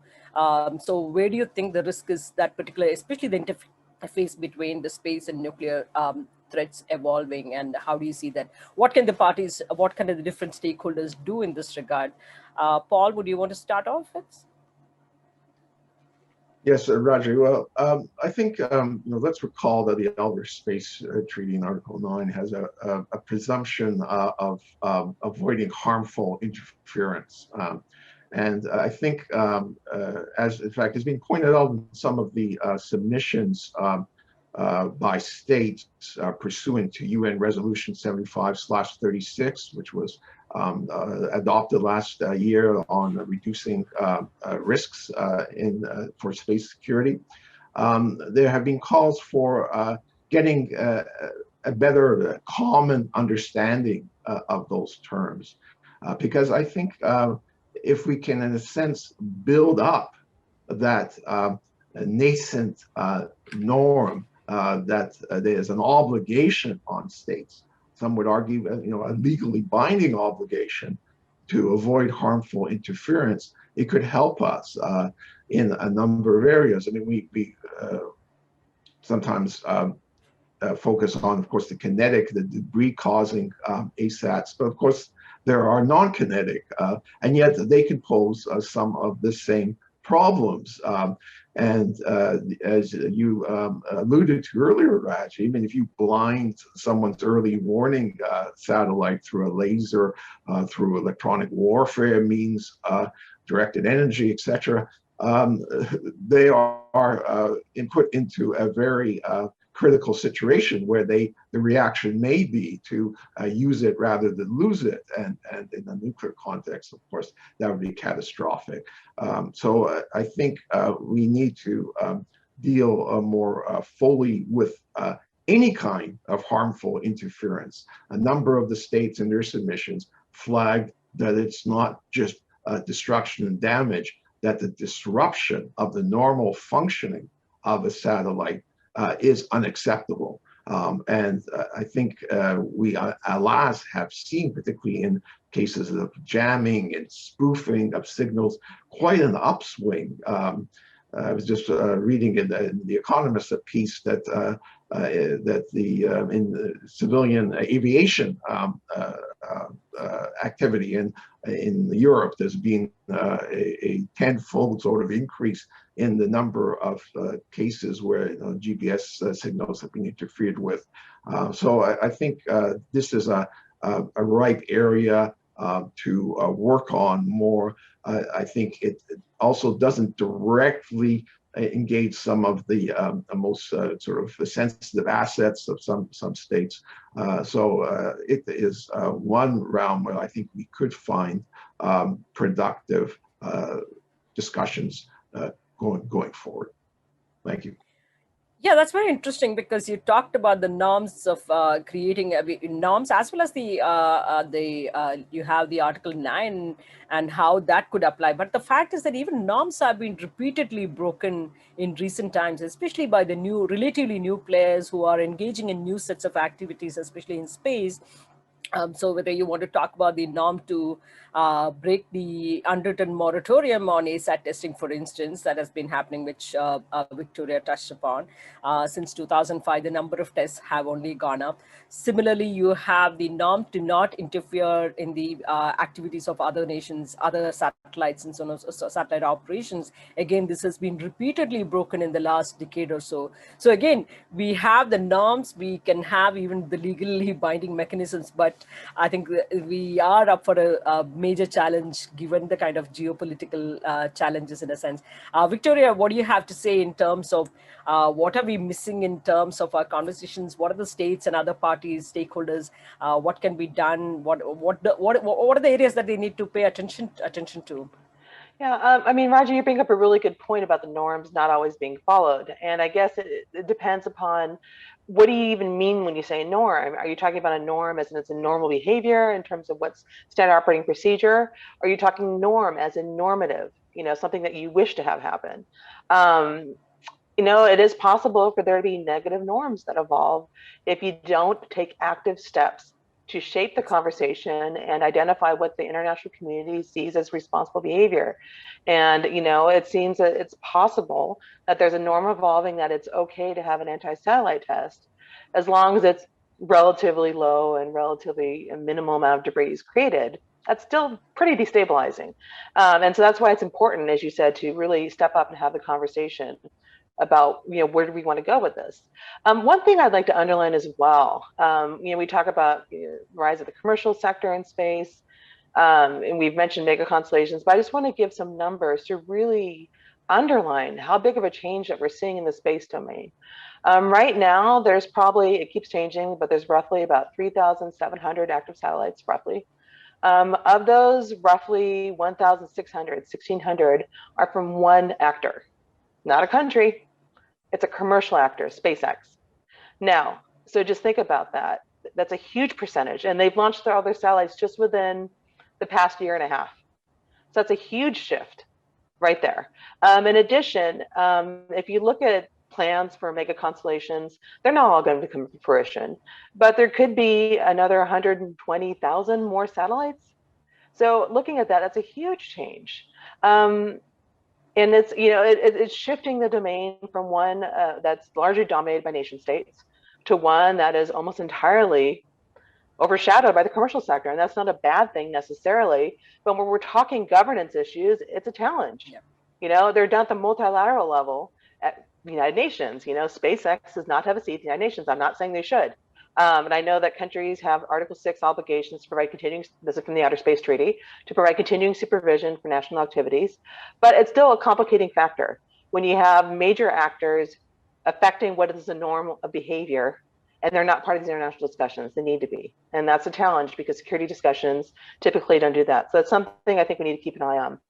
Another thing, okay. Oh, yeah. Sorry. No, go ahead. I can go on. One other thing I'd like to bring up, the reference about why we have UN General Assembly 75/36, is that the multilateral discussions on space security have been stagnant for decades. We've been, having this hamster wheel of arguments about should we have a treaty? No, yes, no. Without really having any further conversations about what exactly do we determine to be the threat. And you see a huge disparity between the major space powers in terms of what is actually a threat, what is considered to be destabilizing behavior, what is, effect for space security. There's a certain segment that says, okay, only space-based weapons, as in weapons that are actively, intentionally placed in orbit, those are the biggest threats to space security and stability. And there are others that look at the congestion and competition as being the biggest threat. And so, that's a challenge because you can't figure out a solution until you agree at least what the threat is, because they're going to have different approaches. And so I think the UN 75/36 has potential because it allows, hopefully, some discussions to be more harmonized and get on the same page in terms of where we think we'll be going in the future. As well, the norms or governance, however you want to talk about it for space, are not keeping up with the use of space. And that was brought up in the previous panel about cyber. Some of the things they talked about seem very familiar to me. We have new uses of space. You have active debris removal. You have production in orbit. You have this whole moon competition, cislunar interest, that sort of thing. Those are getting out ahead of the governance. And it doesn't mean that the Outer Space Treaty doesn't have foundational principles that can be extended to recognize this new use, but we do need to have discussions about how we interpret, those principles and guidances.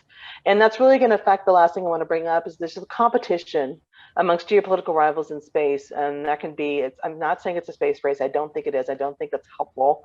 There's no end point. There's no place you can say, yay, we won. But I think there is competition for using space as soft power outreach. The competition in shaping what norms are considered to be respectable, acceptable behavior. And, going back to what's always been part of the space age, demonstrating national prestige accomplishments through space activities. That will affect on strategic relationships and thus on nuclear security on Earth. And so definitely it's something to be thought about as we continue the conversation about the nexus between space and nuclear. Thank you. Thank you, Victoria. I think there's been quite a bit of conversation on the norms and the governance mechanisms and the disagreements, major disagreements of the principal schools of thought, in a sense, when it comes to the governance issue. Let me ask you a related question in a sense. What are the potential venues where you see these issues that can be discussed, especially looking at the given that we have generally tended to approach these issues, whether it is cyber, whether it is space and nuclear, all of this in silos. So, but given the interconnected nature of technologies, we need to have more integrated conversations.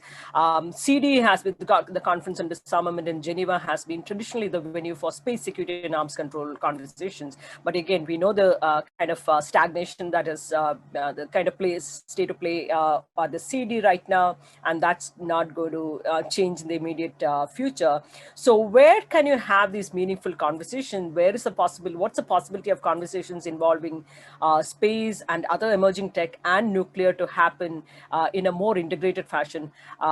Can you foresee any other multilateral agency that could take up the agenda of having these integrated conversations? Because breaking the silos, I think it's far too important, especially when you look at the kind of technology interface that you see between emerging space technology, other emerging critical technologies, and nuclear, raising the nuclear risk and potential threats in a sense. So what are the possible venues? Where do we have those integrated conversations? Paul? Yeah, if I might, I think again one of the promising elements coming out in terms of the submissions is an openness for new fora. A number of the submissions come out in favor of establishing an open-ended working group, and that's a mechanism that is created through a resolution of the UN General Assembly, and that assembly, fortunately, is not in a consensus straitjacket when it comes to authorizing action. So I think that is a promising element and may portend finally, a willingness not to ritualistically confine action on this subject in space security to the Conference on Disarmament. I mean, the reality is the only major arms control and disarmament agreements, multilateral ones, that have been agreed in recent memory were the product of General Assembly resolution mandated negotiations through open-ended working groups. And the Arms Trade Treaty and the Treaty on the Prohibition of Nuclear Weapons are the two examples that come to mind. Another positive element is I do think we see a certain convergence in terms of thinking about what is the substantial measure to be undertaken.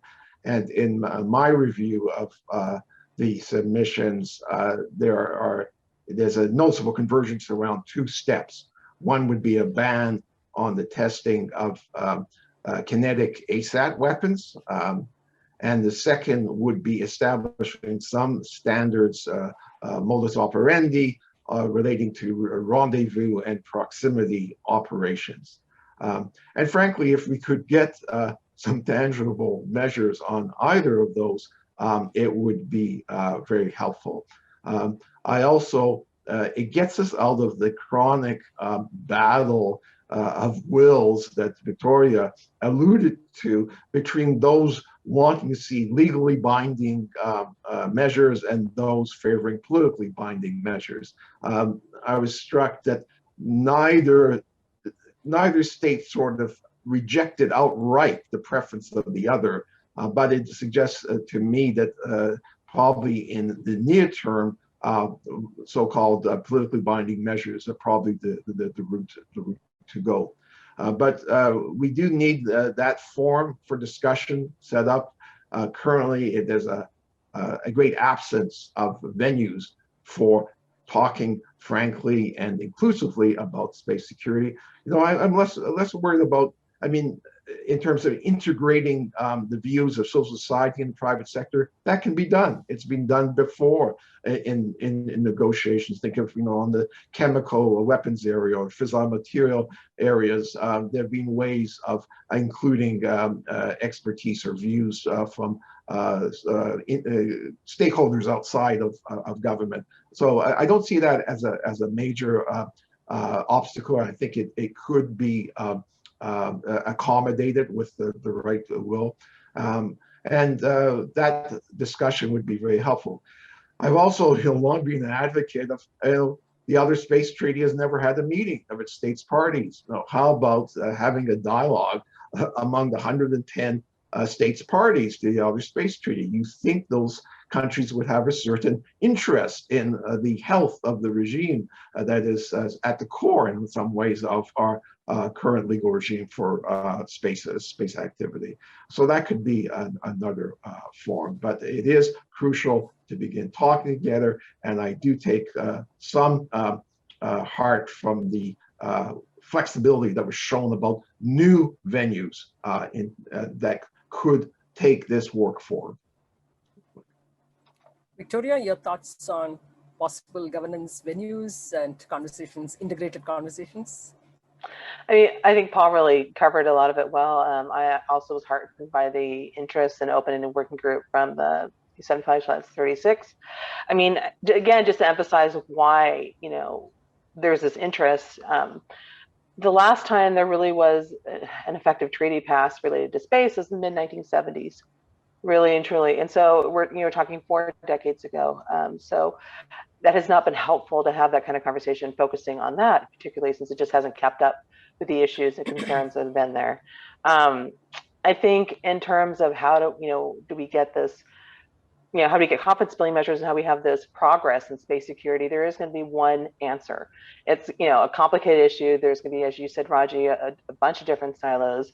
So there's going to be a lot of approaches we're going to need in order to get to this. And that absolutely involves expanding the conversation with the open and working group. But there's different ways in which to go about doing it. In addition to having these conversations in multilateral fora, there are things that individual actors can do. The one thing they can do is, undertake themselves responsible behavior. And these are things like following legal obligations, ratifying the Outer Space Treaty, registering your launched objects with the UN within a timely manner, not to undertake non-consensual approaches, sharing information about military activities, within reason, of course, and explaining about budget, projects, policies, things like that. Providing transparency in general, sharing information about SS, space situational awareness activities. So, deliberately not creating debris on orbit. So, there's no one stopping actors from acting responsibly now. And I think that, there's the individual level, and then going to the multilateral discussions, as Paul said, the working group, there could be something like an incidence at sea, again, as brought up in the cyber panel. So I was really interested to hear that, INC, but for space, the idea of is agreeing not to undertake deliberately provocative actions towards other actors' orbits. So I think just in general, it's really important to demonstrate good intent, because so much of space activities and technology is just inherently dual use. So it's not necessarily the technologies that are going to be threatening necessarily. Generally speaking, it's going to be what you do with those technologies. And so by demonstrating good intent, that's how we can try and also participating actively in these multilateral discussions in good faith. I think we can actually see some progress in terms of improving space security and stability, which again has consequences for nuclear security and stability here on Earth. Thank you. Those are extremely useful steps. Getting that multilateral discussions and debates, I think that's the key out there. And anyway, we have a number of interesting questions. So let me take 2 or 3 questions together and come to you. So one of the questions is, what in the view of the panelists could states concerned do to build confidence that their respective nuclear command and control related assets in space won't be attacked? So how do you ensure, so is there a sort of a bilateral, regional, global agreement that can be built around, or what is the kind of possible mechanism that states can do in order to build that confidence that their command and control assets are not going to be attacked? Second is how do you air gap satellite communication system?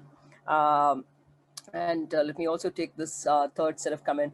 Can greater transparency on non-destructive ASAT testing actually contribute to risk reduction? Like China or whoever can explain what and how they exactly test this stuff without creating debris and still being confident in the capability. So other actors pursuing this capability will be less problematic.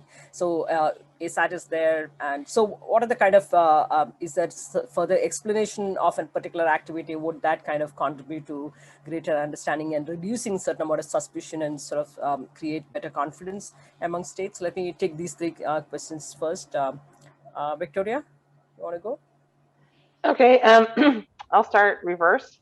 How can increased greater transparency on ASAT help lead to risk reduction? I mean, that's the thing, right? I mean, it depends on what is your end goal for anti-satellite testing. Are you trying to work out the physics of the project? Are you trying to test your missile defense program in a different format? Are you trying to send a message? And it depends on what you're trying to accomplish with the ASAT test. That's going to be how can you do with risk reduction. So I think a lot of times some countries have done just one ASAT test and say, check that box, we've done it, we've proven we can do it. Other countries like to test repeatedly. But I think, again, that's where you can say, okay, if you're trying to develop those capabilities, there are ways in which you deliberately near misses. Deliberately miss, but still run the target next to the interceptor next to the target, and that we don't have debris deliberately created. I mean, the problem with that is, sometimes things just don't work out. You may intend to have a miss, and you might actually have a hit, so that can be a complication. But there are ways of going about doing it. I don't think that countries need to be worried about giving up their national security by doing this. Again, there's, like with any step, there's a cost benefit analysis in terms of what are you giving up for what you're getting in return. And I think the instability and the clutter that's created for space debris, even at low levels, low altitudes of ASAT tests, that can still kick up debris to higher orbits, and then it's around for a much longer time than you anticipated. So that can be a complicating area as well. And then, I'm sorry, I didn't quite get the one about the air gapping the satellites. Yeah, air gapping of communication satellites. What can be, are there technologies to do that? So is there a safety net for communication satellites? Well, I mean, that goes into the cyber discussion, right? And so I think the nuclear command and control satellites are they're pretty hardened for interference. I think the concern is not necessarily for the nuclear C2 satellites and the early warning stuff, but I mean, it just is part of a broader picture. All the satellites are interwoven, and there's communications amongst each other. For example, a lot of the US military satellites, military communications are carried on commercial satellites. Again, these are not nuclear C2 communications, but they're still relevant to enabling US national security, US military capabilities abroad. And so if those are not necessarily hardened, or if those have cyber intrusions, they can absolutely, as you said, Roger, in your introductory remarks, those can have consequences, and that can lead to instability. And so it's just, I think it's part of a broader conversation. How do you have a healthy cyber approach to space? And that's something that honestly the space community has been reluctant to discuss. It was mentioned in the earlier panel about, companies and countries don't like to talk about cyber attacks, and trust me, the space is even more allergic to these sort of discussions than before. So yeah, and I'll let Paul respond now. Paul. Yeah, I would maybe take up your first one about the nuclear command systems. I recall, Roger, you know this well, that India and Pakistan, despite their rivalries, have agreed on a null targeting of nuclear facilities in both countries, and have exchanged information in that regard. So I think you'd hope that there would be a recognition of the universal benefit from restraints among nuclear armed states in terms of not targeting facilities in the other. But some of this could be codified over time, and I think that would give a basis. I might also just note on the non-kinetic, ASATs. I mean, we also have to be cautious. It's not like we want to create or encourage a norm of developing anti-satellite weapons.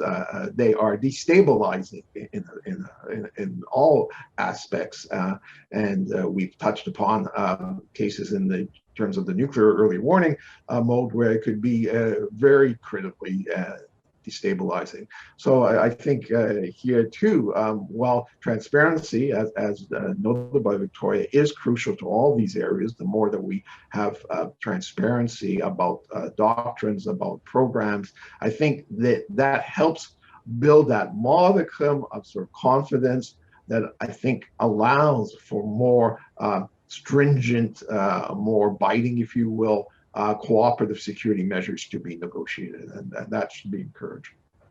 Raji, I'd like to just build on a point Paul just made, if that's okay. Again, when we talk about responsible behavior and improving transparency, there's a reason why this is important, is that, right now, as I said before, there is a norm that it's maybe okay to have ASAT tests, not one that I encourage, but this seems like the international community has accepted that it's okay to have ASAT tests as long as they're low or what have you. And again, it's important for the international community to come to a common understanding in terms of what constitutes responsible behavior and what constitutes irresponsible behavior. You need to make this distinction, because otherwise you cannot, I think, with confidence call out bad actions. I won't say bad actors. I'll say there's no such thing as a bad actor. There's just bad actions, or at least identify when behavior is atypical, whether it's done with malfeasance or not. I think it's really important to get to that common understanding, because again, then you're not going to be able to move ahead with these discussions about improving transparency and improving confidence and demonstrating good intent. Thank you.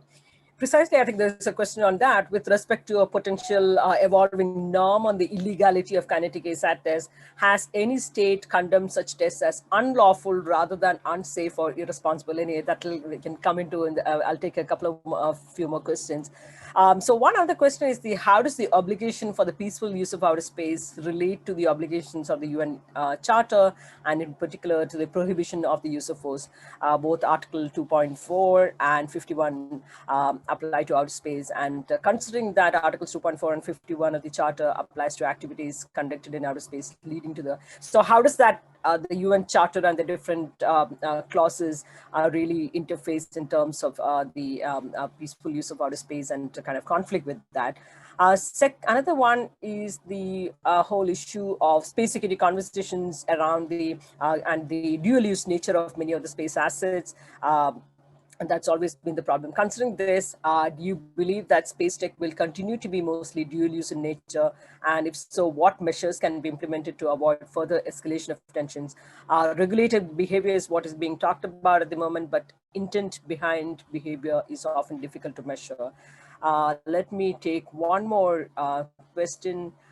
Governments can have an open-ended transparency in terms of, to some extent, but how do you bring in the private sector into some check, in a sense, in terms of how they behave in space and so on and so forth? So what are the kind of different issues or restrictions that you can bring on the private sector as well? So let me take these few first and then we come back. Over to you. Yeah, I mean, of course, the UN Charter does apply in outer space, and there's that prohibition on the non-use of force, and indeed, the peaceful settlement of disputes that arise. Now, there are some, definitional issues that come in. I mean, what constitutes force in outer space context? What constitute an armed attack in outer space, which is the only form that lawfully triggers Article 51 of the Charter in terms of self-defense. And it's true that peaceful uses are a very important core orientation of the treaty, has been interpreted via state practice as not to exclude military activity, but to the presumptive prohibition against aggressive or offensive military activity.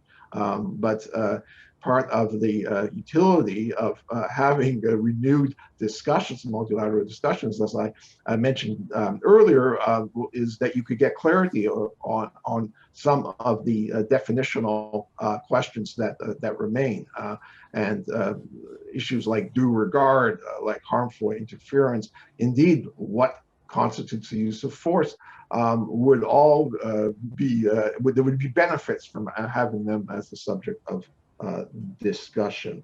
The dual use problem, is being replete in all areas of arms control and disarmament. And I must say, in the Australian submission, they have a line that because of the inherent dual use, any kind of prohibition on space weapons would be unworkable.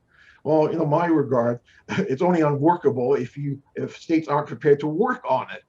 That the problem is eminently solvable if there's the will to develop a regime and the supporting verification, etc., that makes it a feasible undertaking. So, as I say, you look at the Chemical Weapons Convention, you look at the Comprehensive Test Ban Treaty, the safeguards agreements. I mean, they all, biological toxin weapons convention, they all deal with rounds that are dual use, and it hasn't, in a sense, prevented progress from being made.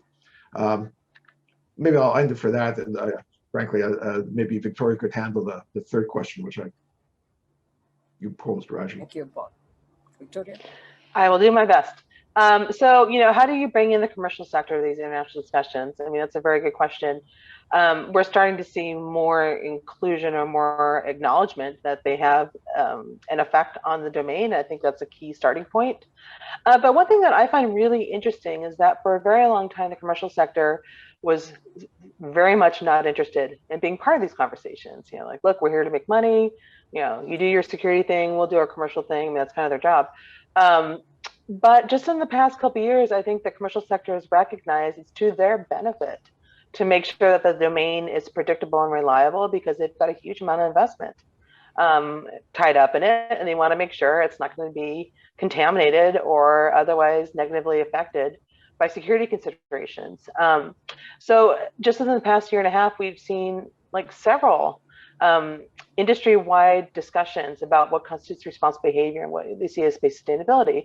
There was one called the Space Safety Coalition, which is a consortium of actors that have come together, and so there's satellite operators, and they say, look, these are the sort of, they have a live document and say, okay, this is what we see as being responsible use and sustainable use of space and what we want to see happening. So that's something that's being added to constantly. Within the United States, the Satellite Industry Association, which is an industry group, came up with principles of space sustainability and said, okay, here's what we see as things that are important for space sustainability. You have confers and consortium execution, rendezvous, and servicing operations, which is, again, an industry group of companies that do rendezvous and proximity operations or close approach. They've come up with some guidelines and even they're trying to get an ISO standard certified recommendation. So I think there's an acknowledgement that, like it or not, the actions of one actor can affect everyone's ability to utilize space. And so they're getting out ahead of regulations and saying, okay, we're going to say these are what we think are important. And I think it's actually very promising that we can see that. And then just in terms of, the other two questions, Paul went over very well, obviously, the peaceful use, obviously the part where military activities are prohibited in terms of the Outer Space Treaty's Article 4, weapons of mass destruction being tested in space or on the moon, no military actions or bases are allowed on the moon. We have not seen the last part being crossed. Hopefully we will not see that being crossed as competition heats up. And then finally, the Dual Use Act. I mean, obviously, yes, it's always been an issue, but I think it's really helpful to talk about, again, because it's so hard to describe intent from technology. Again, that's where the discussion of the behavior is so crucial. It's the idea of putting up guardrails, if nothing else. Obviously, it's not going to prevent entirely bad actions from happening, but it does allow you to say, okay, in general, This is what we see as being helpful. In general, this is what we see as being responsible. In general, this is what we want to see have happening. And that way it cuts out some of the chaff and allows you to really focus on the key issues that need to be brought up at the international level. Thank you. Thank you, Victoria. I think this has been both of you respond to a lot of questions, and I think we still have many more questions, but I think we are almost running out of time. I'm going to take two last questions. You can respond to that, plus make your own concluding remarks. So one is, of course, the easiest question: what explains the poor adherence to international norms concerning space relative to norms in other areas of international cooperation? And the second one, again, you both of you touched upon it. How do these states, especially the 4 countries that conducted ASAT tests, how do these states reconcile their ASAT tests with their obligations under the 1967 Outer Space Treaty? Does that amount to weaponization of our outer space or not? So I'll leave these two questions. I'll leave with these two questions finally, because I think we are completely running out of time. Paul, you can start with and have your own opening closing remarks as well, and then we'll wind up the session. Yes.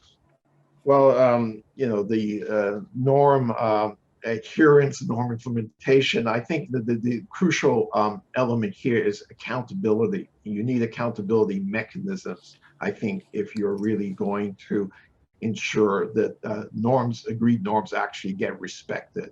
You know, this is an issue, let's say, in terms of the cyber realm, but it's equally applicable here. And I think the missing ingredient, I pointed this out in both, is we don't have active forms for holding states to account in a cooperative way and in a mutual way for their behavior. And I think until we have those venues, empowered venues, it's going to be very spotty adherence. And that's going to remain a problem. On the how to reconcile ASAT activity with the Outer Space Treaty, well, I don't think you can happily. I mean, it is a challenge to the very ethos of that treaty. I mean, humankind has an interest in keeping all forms of weaponry and force and coercion and disruption out of this realm, which has been an absolutely incredible space, pardon the pun, for international cooperation. And I think we should be looking much more at promoting that and with the huge benefits that space-enabled functions and services provide to the whole world. And it's increasingly the whole world that relies on this. And in terms of a last thought, there was I wanted to relay what I thought was a clever line in the submission by China to the UN Resolution 7536 exercise, and that was a statement that a space war cannot be won and should never be fought. And it goes on to note that we collectively in the international community should not be repeating the nuclear arms race that has cost, has threatened us so much and been such a drain in terms of resources that could be better spent elsewhere. And I definitely think that was an apt warning, and I hope collectively we can avoid repeating our past sins. Thank you. Thank you, Paul. Over to you, Victoria. I'll be really quick because I know we're right at time. In regards to how do countries justify the ASAT test, I mean, that's where focusing solely on the technologies and the systems I think is harmful, because what countries are doing is they're testing the capabilities of an anti-satellite weapon without necessarily calling them anti-satellite tests. You know, no country rarely comes out to tell you it's an ASAT test. Most of the times it's a capability they're testing that, oh, by the way, has an anti-satellite, capacity to it or counter space capacity to it. But that's where things like SSA is so important in order to verify activities. Space is far away, and oftentimes we don't have a very good picture in terms of what's happening. We don't truly understand, and there's a lot of ways to interpret in different ways what's going on. I think SSA is really important. And then finally, in terms of the poor adherence for national norms, I mean, there are some norms that are generally speaking are being followed in a positive manner, so I don't want to leave on a negative note. I think it's to our benefit to make sure that all space actors are involved in the conversation and have an opportunity to contribute to and shape these norms and these shared understandings for responsible behavior. Because in the end, every single person on this planet is a user of space data, whether or not they recognize it. And so it is to everyone's interest to ensure that space is a predictable and stable domain, so the benefits are accessible to and usable for all over the long term. Thank you. Thank you, Victoria. This has been a fascinating conversation, very rich and engaging conversation. And I thank the two panelists and the audience who was again so engaged with so many questions and comments. And I think my main takeaway from this conversation is that, as in the case of the cyber discussion that we had before, states need to make all efforts at increasing more dialogues, having more dialogues, be more open to transparency and information sharing agreements, so that we can bring certain amount of predictability, reduce the suspicion and wariness among states and so on and so forth, at least to some extent. Those are immediate and urgently needed steps, but I think hopefully the geopolitics will not come in the way entirely, and we might be able to come out with some sort of a technical agreements in this regard, especially looking at the interface of space and nuclear. Thank you, Wilfred, for hosting this panel, and back to you. Thank you so much. Thank you so much, Raji, to Paul and Victoria as well. Raji, you talked about kind of the need to break down silos, and I hope we're doing our part today and tomorrow. I know we've covered a lot of ground and space in these two sessions, but we're not quite done. At this point, we're really pleased to present another perspective from the policy-making community. It was with Australia as the chair of the UN Disarmament Commission a couple years ago that the topic of nuclear risk reduction was introduced as a key theme of that body. And Australia continues to be quite engaged on these topics. So let me introduce Ruth Hill, who is the counselor of the Permanent Mission of Australia to the United Nations here in Geneva. Ruth, over to you. Many thanks, Wilfred. And can I begin by thanking Unity for convening this discussion today? I think at this time when the pandemic has made it very challenging for us to meet in ways that we normally would, Unity's webinars and virtual conferences have become a really valuable way of keeping important conversations going and giving us all plenty to think about, which you have certainly done today. As you mentioned, Australia is very pleased to support Unity's work on risk reduction, and we're particularly pleased to be involved in this conference, which has looked at these very critical questions around nuclear risk across technologies and domains. I think it's very clear that as interesting questions around nuclear risk grows, so too does our awareness and our appreciation of the very multifaceted and evolving nature of this risk. And I think that was very clearly drawn out today by the presentations. So I would like to thank all of the panelists for their contributions today. I think whether we're looking at the risk at the nexus of nuclear and cyber, or nuclear and space, or indeed as a product of other emerging critical technologies such as AI or autonomous systems, the interconnectedness of these issues and their evolving nature, and grappling with what that means in a very practical sense, is something that we all need to be engaging on, academics, think tanks, and states alike. And I think as Robin mentioned and Raji also discussed, we cannot do this in silos. We need our experts talking across these issues, whether it's nuclear, cyber, space, or AI, to ensure that we fully understand the relevant implications. And I think we heard some interesting thoughts on ways to achieve that today. In wrapping up the discussion today, I just wanted to offer some brief reflections on the question of how states are engaging with these issues. And I think at sort of a general sort of level, it's fair to say that there is a diversity of views among states on the issue of risk reduction, nuclear risk reduction, and how it should be addressed. It's clear that some think it's an issue that is best handled bilaterally or within small groups, given the sensitivities involved. But at the same time, countries without nuclear weapons also have an interest in how these risks are managed. And I think for others, they think the only way to reduce risks is to eliminate nuclear weapons, and they see a focus on risk reduction as potentially distracting attention from nuclear disarmament. But I think what is clear, though, and as Ambassador Vinayanan noted in his opening remarks today, the issue is receiving increasing attention from states. And there are a range of initiatives and groups engaging on the issue, including the MPDI, the SEND initiative, and the Stockholm initiative. And as you mentioned, Wilfred, there was some useful exchanges on nuclear risk reduction at the UN Disarmament Commission in 2018. And of course, there are other fora, including regionally, where these conversations are being had. And one example of that was the virtual workshop on nuclear risk reduction that Australia conducted with UNIDIR in the Philippines through the ASEAN Regional Forum in November last year. And I think, interesting to note in connection with today's discussion was the importance of minimizing vulnerabilities related to potentially disruptive new technologies and cyber capacities was one of the key conclusions of that workshop. So I think while there's a range of views on nuclear risk reduction, we think we are seeing some issues of convergence that should be prioritised in 2021.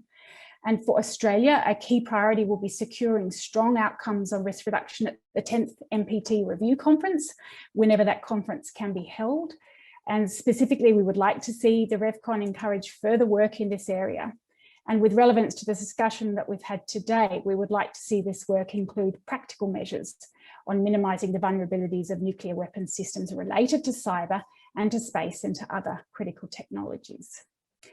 More broadly, we consider that the UN framework for responsible state behaviour in cyberspace, which you touched on, Wilfred, is very important in guiding state behaviours in the cyber context, including in relation to the nexus with the nuclear domain.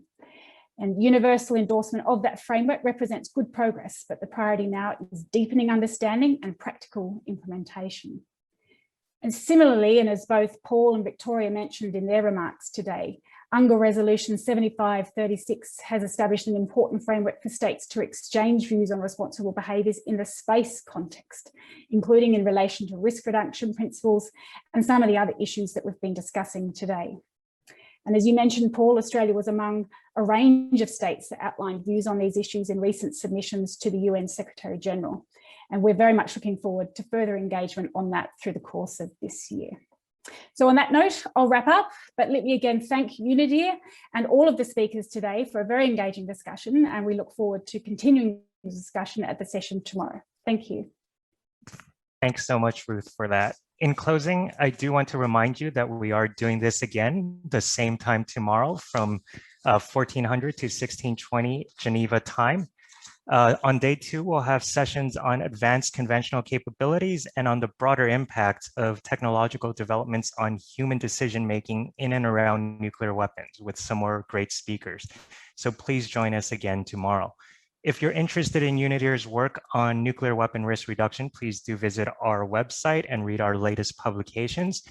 After you close this event, you should be automatically redirected to an event feedback form if it all works correctly. Do tell us what you think and what we can do to improve future events. In closing, thank you all to our speakers today, to the UNIDIR team for producing this event, and to all of you for joining, and hopefully we'll see you tomorrow afternoon. Have a good day.